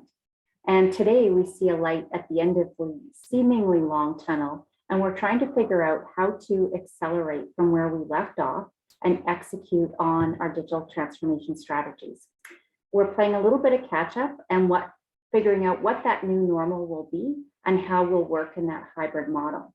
And as things start to kind of resurge in the economy and people are trying to accelerate these projects and transformation strategies, new opportunities are emerging, catch up begins, and it brings a high demand for talent. And we're facing a real labor shortage today for people with skills and experience needed to execute. And I think no matter what industry you're in, we're seeing these labor shortages and this real war on talent. We see salaries escalating. People are demanding that work-life balance. They're not happy working 12, 14-hour days anymore. And they're really trying to figure out how that fits into organizations. So how can we compete for talent and then retain that talent moving forward? So today our panel is going to address two topics. One is the digital transformation during a pandemic and that new hybrid work model, and addressing labor shortages, talent retention, and planning for the future. So this morning, I am honored to introduce four very uniquely talented women. Each of these ladies comes from a different organization and brings with them a wealth of experience and insight. So first, let me introduce you to Trish Olnick. And Trish is with Yangara Resources here in Calgary, which is a junior oil and gas company. Trish has been there for 18 years and is currently the VP of Finance, and she was previously the controller. Trish came from a small town in Saskatchewan to live in Calgary years ago. She started at an entry-level position and has really progressed through various positions to that VP role. Initially, she started in the oil field accounting and administration. She advanced through HR and land admin, and done joint ventures and AER regulatory production and operations. So Trish has, over the years, worn many hats and learned and taken her experience and advanced it into these other roles. So for over 30 years, Trish worked for 5 different oil and gas companies and 3 oil and gas services companies, and really learned on the job as she went. Through her experience and hard work, she's proven that by having exposure to all areas of the business, she really increased her learning and aspects and understanding of the oil and gas industry. With this, she has had that diversity of roles and created an ability, which has created an ability for Trish to grow both personally and professionally as a woman in business. So welcome, Trish, and we look forward to your insights today. And next on our agenda is Nadel Olofsson. She's a surface landman and has been with Suncor for the past 2.5 years, where she maintained the relationship with stakeholders with regards to maintenance of their oil sands pipeline from Edmonton to Fort McMurray. And most recently, she's moved into a role within situ, concentrating on the winter drilling programs. Nadel is also a member of Suncor's D&IT Early Adopters, which is a group trialing new programs and technology before being released company-wide. Nadel started her career within the land industry in 2005, working for Integrity Land, which is a broker where she gained valuable experience in many different aspects of the industry. Nadel has also been actively volunteering with her profession and in the past president of the Alberta Association of Surface Land Agents, which is a group that provides education for land agents in order to maintain their licenses. Nadel also represents AASLA for the Olds College Industry Advisory Committee for the Surface Land Management Program, which is in the process of reviewing the current program and is preparing the students to become land professionals, which is a unique profession in itself. So we welcome you today, Nadel, and again, we look forward to your insights. I'm just going to go down. So next is Christine Forfar, And Christine is a professional engineer and a business leader, project manager with over 18 years of diverse experience in the Canadian oil and gas industry. Christine currently works for Shell, and she's leading the teams responsible for delivering the digital and business transformation at the Shell Scottsford site. And this is transitioning from your traditional hydrocarbon processing to a suite of sustainable energy products. And if anybody has seen on the news, Shell is at the forefront in innovation in this area and really taking a stand globally on how to do this more safe and with awareness, and creating those sustainable energy type products. And a great company to kind of be part of. They're here in Calgary, but also then a global company. The transformation digital elements include asset digital twin, predictive analytics, robotics, and technologies to enable customer centricity and enhance human reliability. The business transformation captures new ways of working, upskilling, and capability building for the assets of the future. Christine's career highlights include her direction on developing a major compliance project to deploy an innovative and cost-effective tailings technology solution to mitigate social license liability, and her lead on a mega project redesign that resulted in a significant reduction in estimated capital costs. In addition, she is specialized in partnering with internal and external stakeholders to manage difficult, complex, contentious, high risk, and high profile work, integrating across functions and multiple lines of business. Welcome, Christine. And last but not least is my colleague, Andrea Borrell. Andrea is a director of consulting services for CGI, and she's based in Edmonton. And she does work primarily in government and healthcare type accounts. She's a background in project management and leadership. With over 20 years of experience with CGI, Andrea has worked in a variety of roles, including management consultant, facilitator, business analyst, and project manager. In her role as a director at CGI, she has had the opportunity to be involved in a number of leadership initiatives, including leading a women's mentoring program for Edmonton and supporting the Key Achievers program for CGI. Andrea is a passionate champion for women in the workplace and leads by example. She offers practical strategies to help grow careers at CGI and challenges our members for them to leverage their strengths to be better both professionally and personally. For Andrea, the opportunity to be a leader is a privilege, and supporting others is vital, especially during these difficult times. Andrea brings energy and excitement to everything she does and lives by the motto, live life to the fullest, don't waste a minute. So welcome to you as well. And with that sentiment, we'll get started on our panel discussion.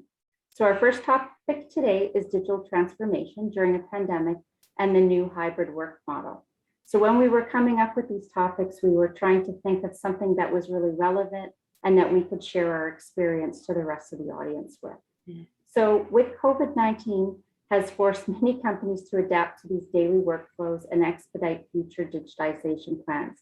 We spoke with many of our clients who during COVID, some of them in Calgary, who had no choice but to go into the office because they still have paper files and they couldn't do their jobs without being physically present.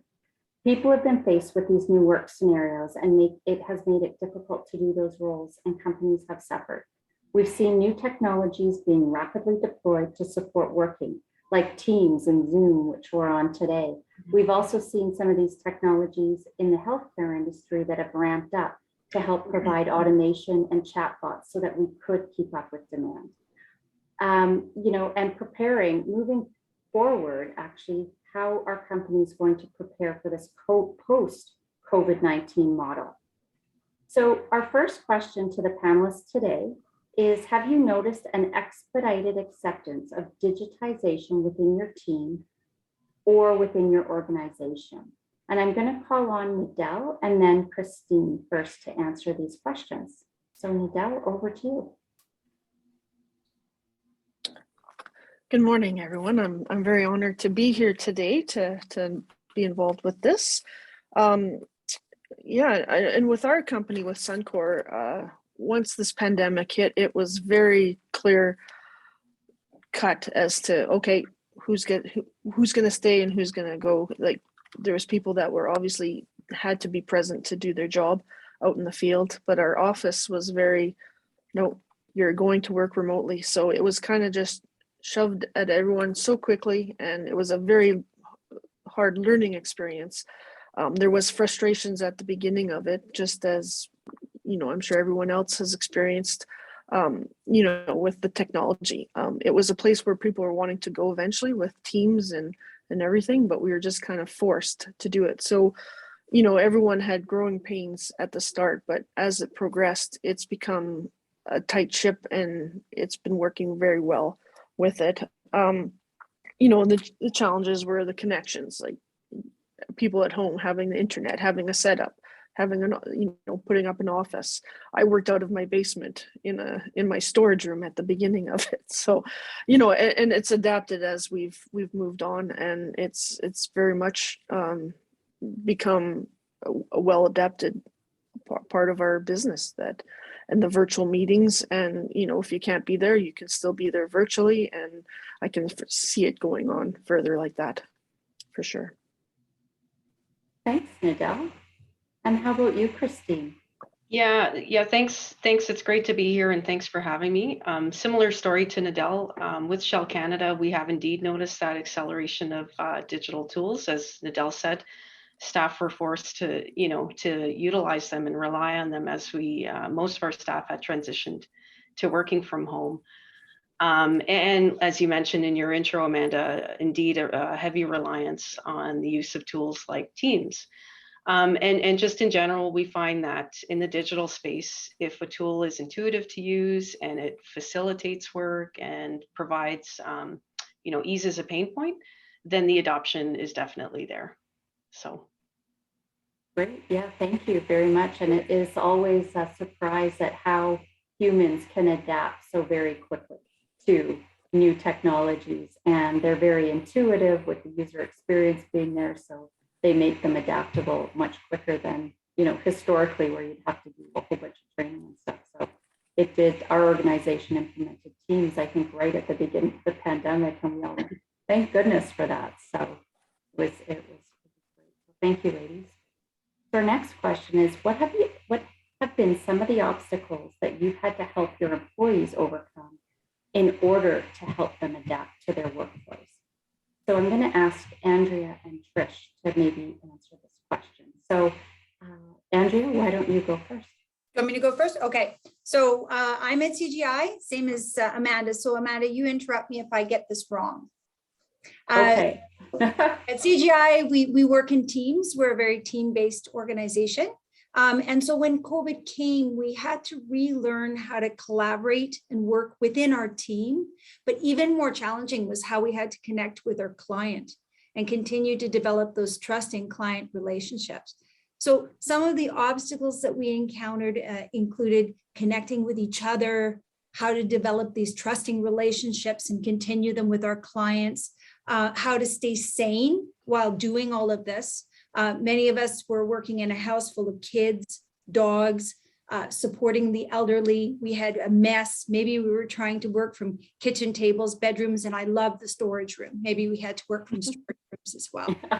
So CGI, we adopted Microsoft Teams, and this really helped us to support not only each other, but our clients. And I can tell you as leaders that sometimes we're more psychologists than leaders, and we had to listen, we had to care. We also provide at CGI a lot of external supports. We have what we call mental health first aiders who are available to our front lines. We have helplines. We did many presentations. We try and do fun meetings, like things like virtual coffees. We have quizzes, we have recognition programs, and here in Edmonton, we do a program called Speaker's Corner, which happens every couple of weeks, and we talk about cool stuff. So we're always looking for ways to connect. Another example is we have a social club, and that social club has worked continually through all of the pandemic, doing virtual events, drive-in movies, and scavenger hunts. So we've tried to overcome it as best we can. That's awesome. Thanks, Andrea. Yeah, Andrea's team in Edmonton is always having a good time, and she's got lots of ideas to share with everybody if you're interested. And Trish, how about you? How did you help employees overcome some of these challenges? Well, thank you for having me here. It's great to join this wonderful speaker team and try and give back a little bit to everyone of the obstacles and challenges we've had over the last couple of years. Possibly for us being a smaller company, some of the obstacles weren't as great because we had a smaller team in the city and larger out in our field. But it became quite obvious in the start that there was certain individuals that were a lot easier to adapt to working remotely and other ones not as easy. So we had to work a little harder with the ones to adjust to that remote login and provide them with the products that they needed. We did a lot of team meetings, Zoom meetings, where, you know, our whole business changed because of that, because of no travel, having to, you know, whether it was meeting with investors or other people from work, there was a mixture of everything that happened and had to happen quite quickly. So we also started bringing people back a little more on a mixed schedule, which helped them have a break away from the kids and the family and the dogs and working in their basements, just so that they could get, you know, a little bit of reality back into their life, whether it was just a day or two, you know, once a month or once a week, so that, you know, you still had that person-to-person interaction, which I think helped them remain sane. And, you know, everyone wanted to come back, but we kept having to say, no, you can't. So we did a little bit of flexibility on bringing people back, which I think helped them adjust. Great, yeah, no, and I think you're right though, that fatigue that we feel from the dogs and the, you know, my husband works in our office upstairs and he's always, you know, sticking his head over, commenting on something I've said in a call or giving me advice. And I go, I don't need that. I don't get that when I'm in the office. So it's definitely a challenge. And, you know, I think we spend as leaders a lot of time taking care of our people. And I've always been of the philosophy, if you take care of your people, they will do the right things. And so the focus isn't on what am I doing today, it's how can I support the people. And every call that we have, it's how can I support you? Is there anything that you need? And often we forget about ourselves. So our next question is, what are some examples of how you take care of yourself as a leader so you can be effective in your role and you avoid that burnout that we're all facing, the team's burnout, just the meeting burnout and the extra hours I think we're all putting in because we've removed the commute, but we're still adding that extra layer of work onto our everyday. So Nadel and Trish, I'm going to call on both of you to answer this. And Nadel, maybe you could go first. Absolutely. Yeah, taking care of yourself. A lot of times, and they say that's even with women, that's the hardest thing for us to do is to look after ourselves. We always want to look after everyone else first. But I found for myself over the last bit is walking. I would go outside. And you know, I got a dog. Actually, it was before the pandemic, but you know, and it's something that needs to be walked. But it also encouraged me to get out and to clear your mind and look after. And I also had my mother-in-law who lived 2 doors down from me, which could be stressful, but it's not. But she was my walking partner too. That we would go out and you know, I could relieve my stress with her. Like she was a letter carrier, so she knew nothing about my industry, and you know, and she just had an ear, which is huge. Is just having someone be able to listen to what you're going through, and just kind of be there. But walking and exercise and stuff like that it's best is you have to look after yourself. And that was the hardest thing. And in my kids, I said, like, they were at school most of the time and whatnot, but they're young, but I would get them outside too with me, and it just to take your mind off everything. And yeah, it's just, you really had to think about making sure you're looking after yourself. And perfect. No, that's great, Nadel. And I like the removing yourself from the computer getting some fresh air, getting a little bit of that exercise to get that, endorphins running. And that's And that's one of my key things is getting out of the house, is because when you're working from home, I said, you're always in your house. So to remove yourself from it, like I'll go and visit with my parents or whatever, right? Like you need to remove yourself from that. And I have now a closed door. I'm no longer in a storage room. So I have an office space, and then on my weekends, like I try to stay away from it too. And you have to give yourself that balance. No, great advice. And Trish, how about you?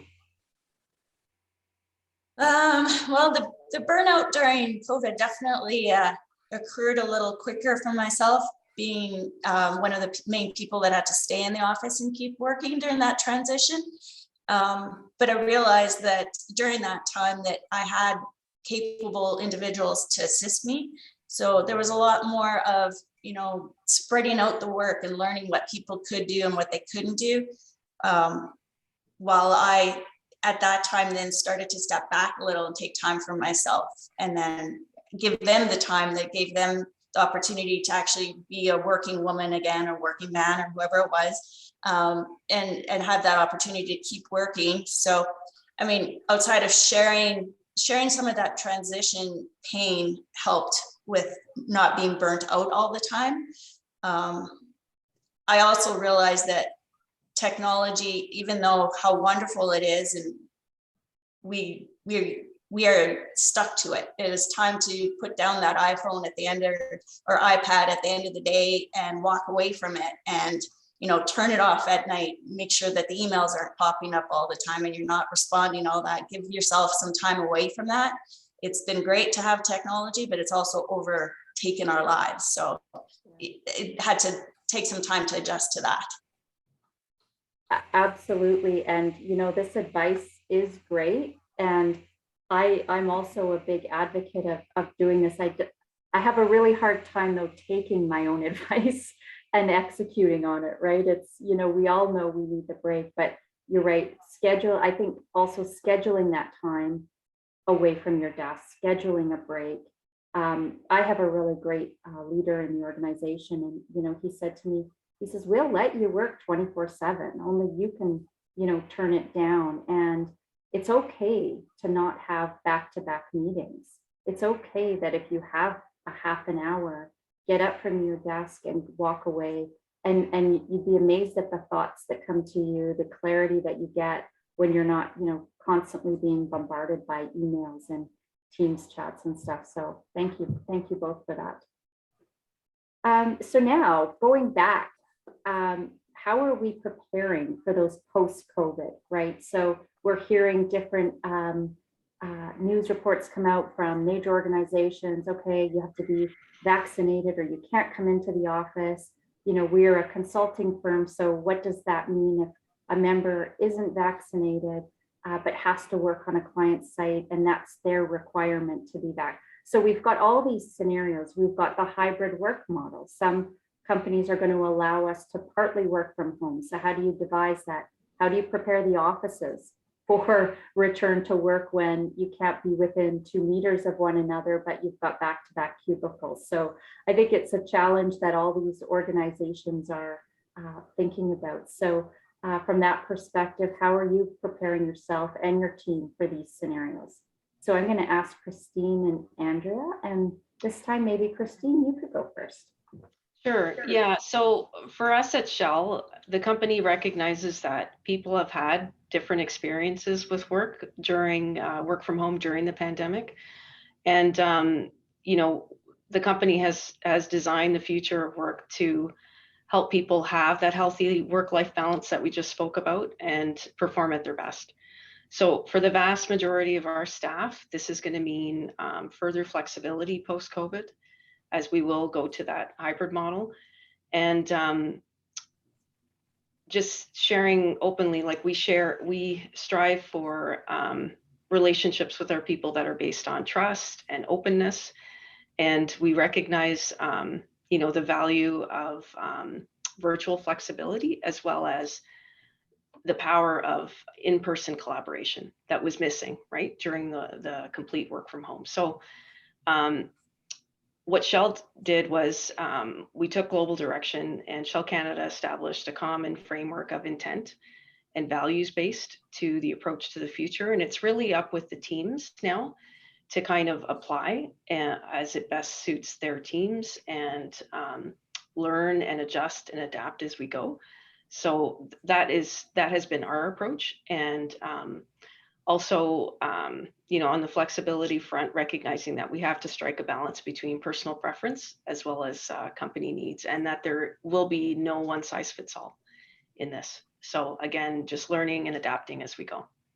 Yeah, no, that's a great point, Christine. And I think we're going to exercise, the word I use is compassion, right? Because each individual has a personal situation they're dealing with. We're asking them to shift to a new model, and so.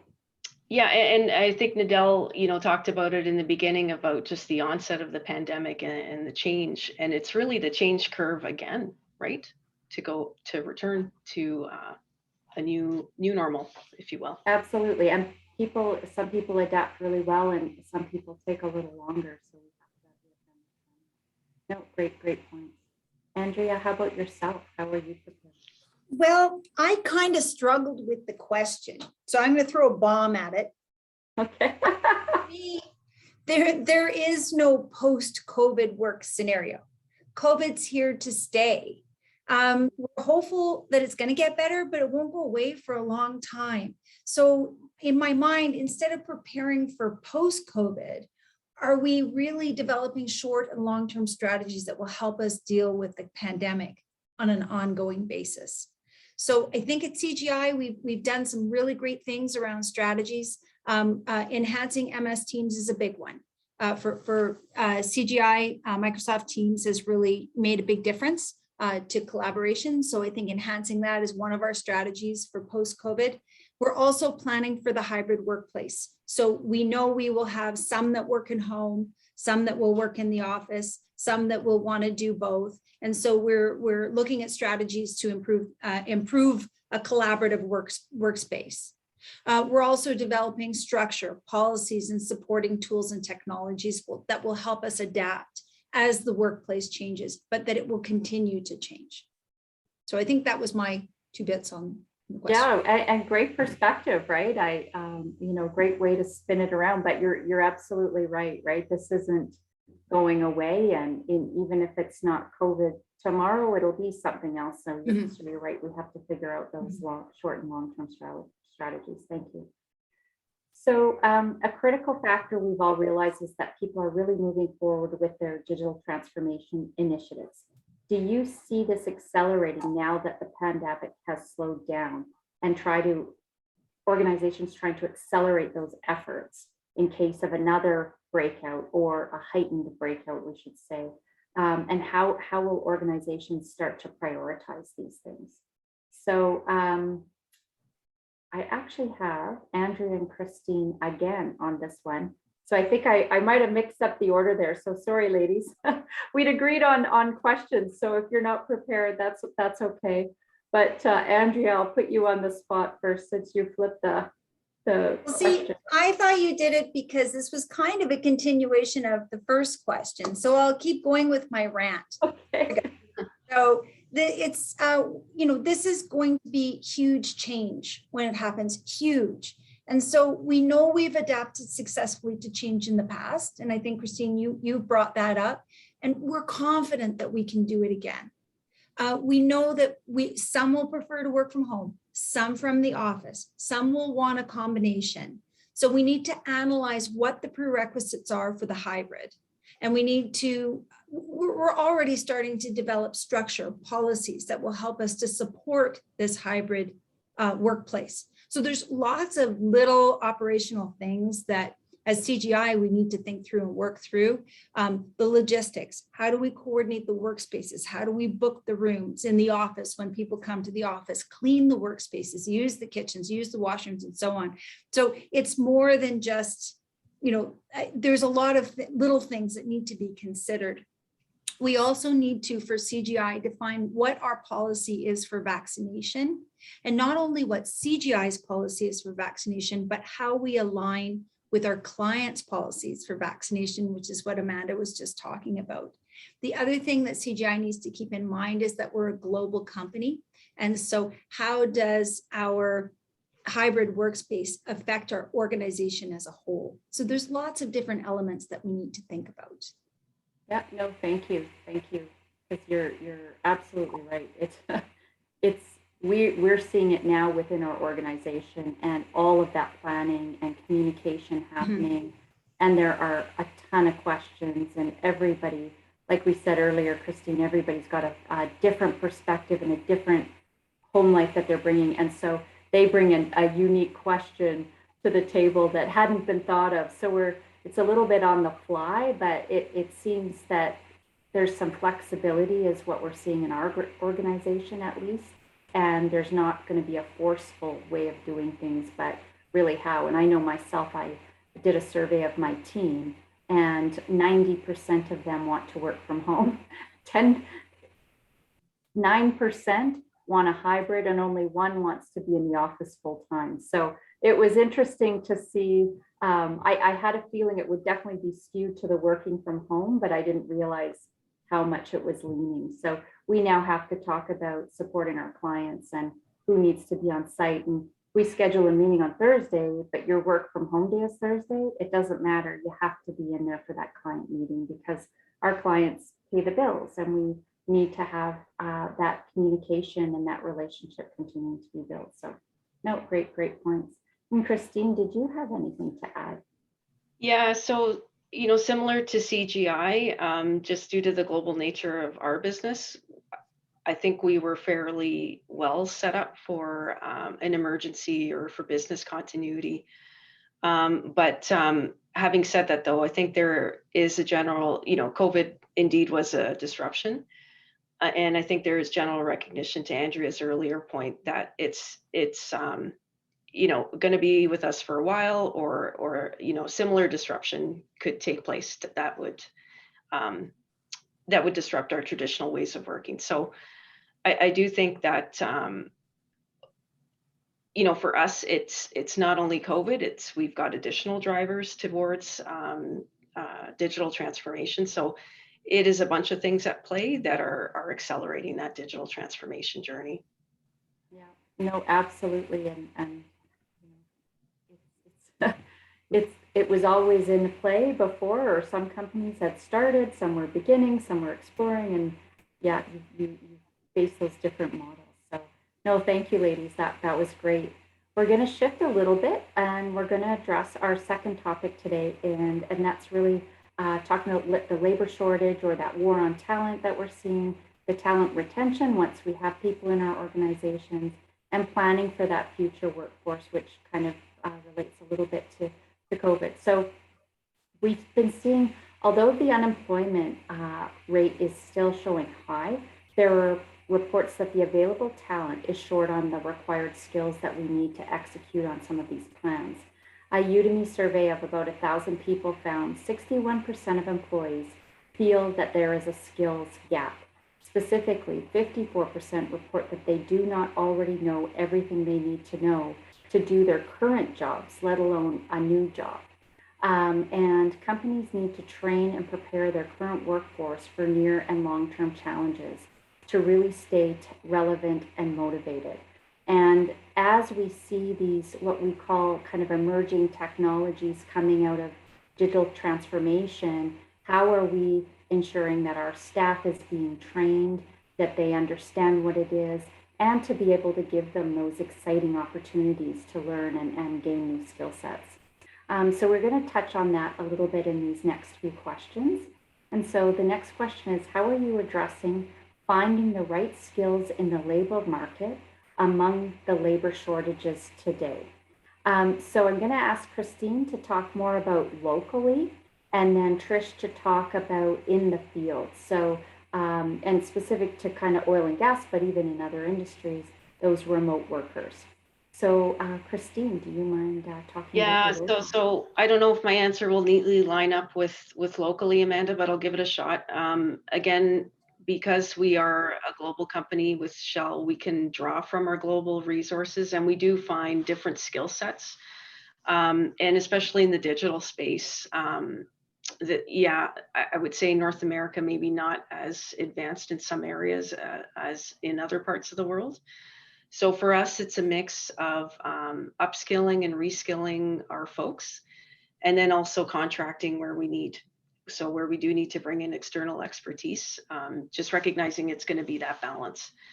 And then the other thing I wanted to mention is that, you know, as a company, we've also recognized being a learner is part of our new leadership framework, because we're in this world that's you know, uncertain, complex, ambiguous, volatile, if anyone's heard of the VUCA term, and that it's really important to just continue to apply a learner mindset. So Yeah, no, I don't think my answer neatly lined up with the question, but that's just, yeah, that's our approach to currently. And I don't think we've fully cracked that nut either. I like that learner mindset, because that continuous, I call it continuous improvement, but training falls into that, right? Because you know, we always think of continuous improvement around processes, but it's also around that training of yourself and the people around you. So that learning is important. And Trish, how about yourself? How do you see the field lining up? Well, for myself, I mean, a little exposure to both city and field. Citywide, I don't see really a labor shortage happening for hiring. I think what we've seen more is with digitalization that we don't need as many people actually to do the same job that we used to have. So that's changed our internal office staffing needs. However, out in the field, it's a different story. I mean, we have a lot of laborers, whether it's crew guys or truckers and other kind of labor force, where it is hard to find people to work. Their desires and needs have changed, whether they want more money or they want different kind of shifts. I mean, it's that they want a better lifestyle. They want more money. So it's a little harder to find that right mix. But I would say that the right people are out there. You just have to find that person and teach them the skills that you need. So if they don't have it already, it's, you know, put in the time and bring them along. And as long as you're a respectable company and treat that person right, I mean, I think you're going to eventually find the right employees. So and build that loyalty within. You know, and finding the potential, right? Like you said, I like how you said, you know, if they've got the potential, you can bring them in and train them, and they will hopefully eventually become loyal. Well, and I think that's part of your role as a leader, is to step in and try and teach them. I mean, I've always tried to, because I've come up from a experience of learning as I go, I want to be able to pass that on to the next generation. And of course, we have a lot of the older experienced people in our field that need to start training the younger generation, but it's harder when they're not, you know, face to face too. But I mean, it's the younger generation needs to learn from the older ones, and the older ones need to learn how to pass that knowledge on. So yeah, no, and there's a gap coming, right, of the older generation retiring and the new ones getting them interested in these fields. Well, the next question is kind of similar, right? What are your short and long-term strategies for those future workforces, right? So when you're thinking of attracting and retaining people, what programs are in place for you at your organization? So Nadel, maybe we'll start with you at Suncor. What are some of the programs you guys have? The programs to keep people interested. We have our annual incentive. There's annual incentives that we have, which tie into our performance reviews, right? That you do annually. You know, and that's one thing that Suncor has been very, very proud of, is that their incentives, like, and that's what keeps your employees active and interested in what they're doing too. If they have a reason why their performance matters too, rather than, you know, it is something that they enjoy to do probably, and you do want to have those incentives. So we have programs like that, the annual incentives, and then we also we have competitive salaries, but we do also like team building events, and you know, to keep your employees happy, you know, you have, these are people they see 8-9 hours a day every day, they see more than their family. So you know, keeping that bond between the team, making sure that they're getting along, I guess, and stuff like that. And like Christina had mentioned too, is learning opportunities, offering those kind of things to your employees as well. You know, knowing that you can take the opportunity to take some education courses even outside of your company, right? That you have those opportunities and that it's available to everybody. Do you have experience with how you guys attract or recruit for people? We have a talent group, so recruiters, and you know, that we rely on a lot too, that they like I was recently involved with, well, my position, because I took over for someone who was retired, and then we had to replace my position. And you know, going through that, the talent recruiters go through the resumes first, and you know, find the basis of what we can go off of, and then we go from there. And you know, so it's not us directly finding the people, it's them, and then the process just kind of trickles down to everybody. Great, thanks, Nadal. And Andrea, how about you? Can you talk a little bit about? Well, I would say Amanda would agree with this one, that this is a problem that CGI has all the time. Our industry for CGI in technology, it changes so quickly that we're really used to this challenge. It's really nothing new for us. So we're constantly working to find new talent and address our labor shortages. For Western Canada, we have a team of dedicated recruiters. We go to the universities, we hit the colleges, we have co-op students, we sponsor the NATE capstone, and the SATE one too, the capstone project every year to encourage people to come to CGI. We're looking for that young talent. We're very competitive. We have good salaries, benefits, and we routinely score really high on the Great Places to Work survey each year. So I think we understand the strengths of our people. Here at CGI, we don't have employees or some subcontractors. We call them members. So our founder, Serge Godin, likes to say, nobody washes, or no one likes to wash a rental car. And so the concept is that we are part of the organization. So we have programs for our members to recruit their colleagues, their classmates, and they're financially rewarded for it as well. So we have all kinds of different ways to bring people into CGI. And once they're there, they are shareholders. They're members of the organization. Yeah, no, thanks, Andrea. And back your comment about recruiting and incenting our people to recommend people. I know in Calgary, I don't know the Canadian number, but Calgary, 61% of our new hires all came from referrals from people within the organization. So it's, you know, that incentive is quite good at having active recruiters every day in our people, right?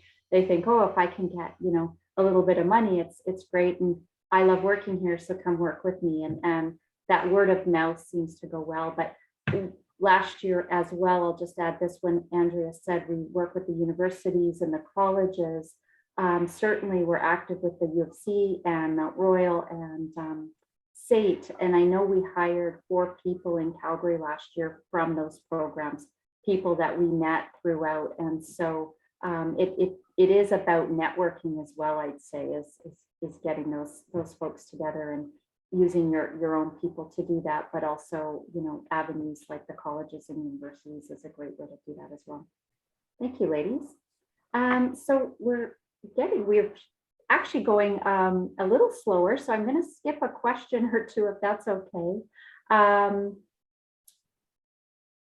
how are you, or how will you integrate the new workforce who has never worked in a traditional office environment to still be collaborative, innovative, and adaptive? And so I think that comes from when we're hiring people now, they're not coming into the office, we're hiring them and they're working from their homes.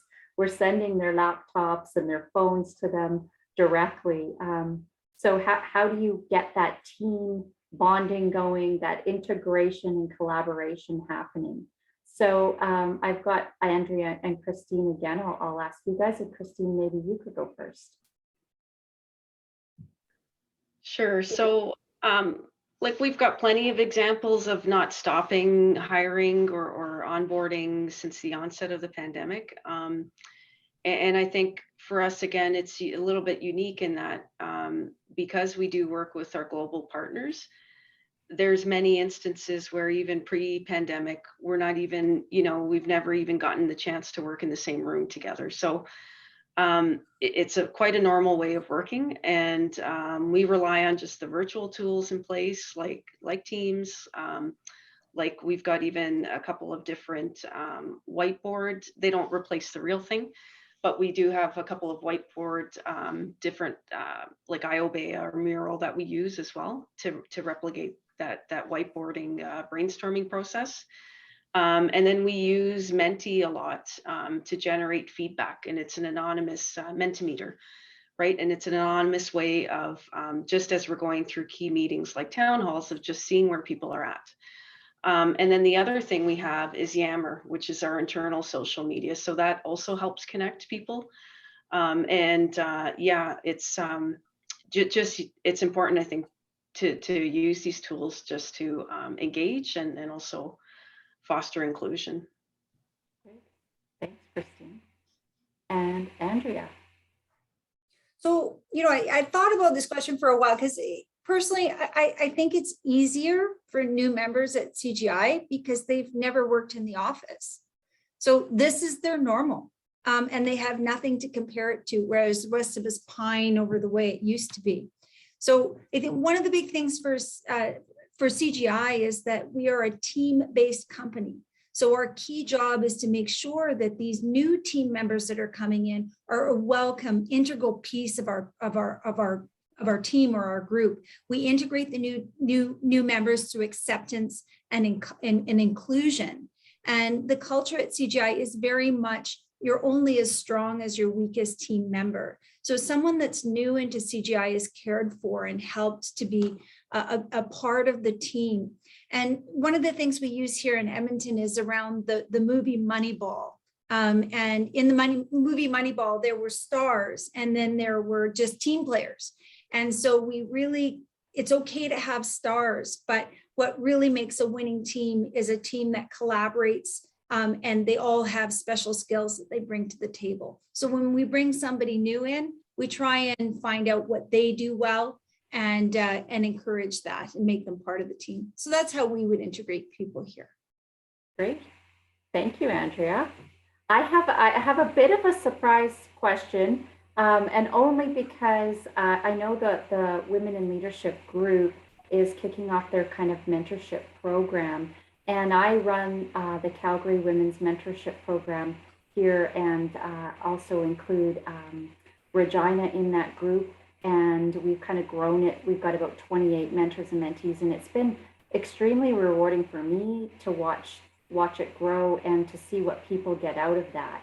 And I know Andrea is running the one in Edmonton, so we collaborate quite a bit around that. I'm just curious, in each, Nadel and Trish and Christine, did you have a mentor throughout your career?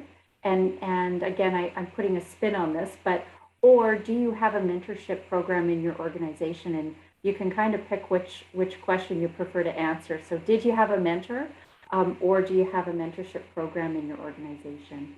Trish, maybe I'll ask you to go first. Sure. I had many mentors, actually. Unfortunately, most of them were men because of the oil patch scenario, but they were great mentors that I've been in various different roles throughout my career. So I was very blessed to have a lot of mentors, and I've tried to pass that same approach onto the people that work in our company.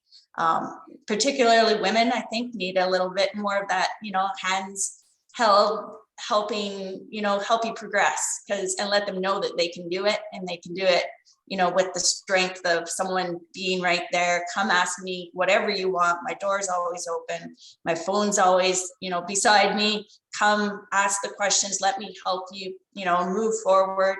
In our company, we've moved a number of the girls that, started off in reception and have progressed them onto, various, land administration or accounting roles. So I've been able to help them grow and continue to, hopefully, or I'm trying to continue that as the company gets bigger too. So that's fantastic. Thank you, Trish. That's awesome. Nadel, how about you? Very similar to Trish. I'm in an industry that it's very male oriented. So my mentorships were men, but they never looked at me as you can't do it. It's such an industry where your expectations as a female is usually administration and just doing the basics, and which they never forced upon me. And I've tried to in my career, not in so much as a program for mentorship, but taken others under my wing too, as to say, like, don't take no, don't let anyone tell you that you can't do it. That to me was always the biggest strive to make me work harder, was you tell me I'm not able to do it, and I will prove you wrong, or I will admit I can't. But the mentorship is that you're not limited. As a female, you should never be you should never be limited as to where you can go if you have the drive and you want to be a part of it. So it's a very I'm very encouraged to see this kind of thing, like encouraging women to pursue what they want. Don't let anything stop you. Great message. Thanks, Nadel. And Christine. That's tough to follow. Yeah, agreed. So I've also had mentors. I've had a mix of male and female mentors, despite oil and gas and engineering, and all have been great. And I think it's super important. At Shell, we do have a program. We do have mentorship circles, which are, I would encourage that as well, because it's not only the mentoring the mentees, but the mentees helping each other. So for organizations that don't have that, I'd encourage that as well. Thank you, Christine. Thank you. And thank you for all of you for that agreed to participate in this panel today, because I think it's really important messages that we give to people, talking about whether it's our experience or our insights, and it's invaluable to some folks. So I hope that everybody kind of on the call today got something out of this and can take something away from that. And we wanted to also thank the Will organization for inviting us to participate today. So thanks everybody.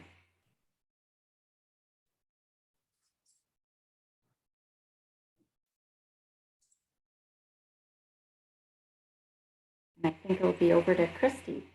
Yeah, thank you, Amanda, and Nadel, Andrea, Christine, and Trish. Thank you so much for sharing your wisdom with us. I'm gonna try and get this screen shared for all of you. There we go. Okay, so thank you so much to our speakers and our panelists for taking time out of their busy schedules to be with us today. To all of our participants, both international, national, and local, for all of your support, to Heather for her leadership, Tanis and Kyla for your moderating the speakers today, to Amanda from CGI who moderated the panel, Juliana for leading us in our mindfulness activity. Thanks to the Alberta Chapter team as well as Amanda and Maida from CGI and for all of their behind the scenes work today, and Dana for her support in organizing the webinar. I'd also like to thank more specifically Connie and Shalini and the panelists. So Connie, for sharing your inspiring story about a young immigrant woman moving to Canada. She shared her gratefulness for her current leadership role, and she shared how important it is to empower others to lead with passion. Thank you to Shalini and sharing her personal experience as a young woman finding her own path. She talked about the difference between listening and paying attention. She shared that leadership is about connection and relationships, and that we need to innovate our leadership thinking.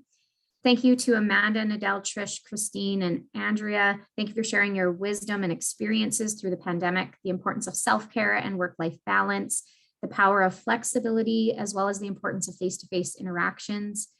You shared with us that adapting to change is key, and that developing structures to support hybrid workplaces, remembering the global context when developing these guidelines. Thank you also for sharing about the mentors in your leadership journey, especially being in a male-dominated industry. Your words were inspiring, and your actions as leaders have influenced me and others on the webinar today. So thank you so much for that. I just want to highlight an upcoming Women in Leadership event on November 23rd. It's a free webinar, so stay tuned for more on that. Stay connected with us in various ways here: Facebook, LinkedIn, on Twitter. We hope to see you again at another event coming soon. And just want to let you all know that the Women in Leadership Committee out of Calgary is looking for volunteers. So please get in touch with us if you're interested. And I'll leave you with this note: fear less, and conquer more. Have a good day, and thanks for joining.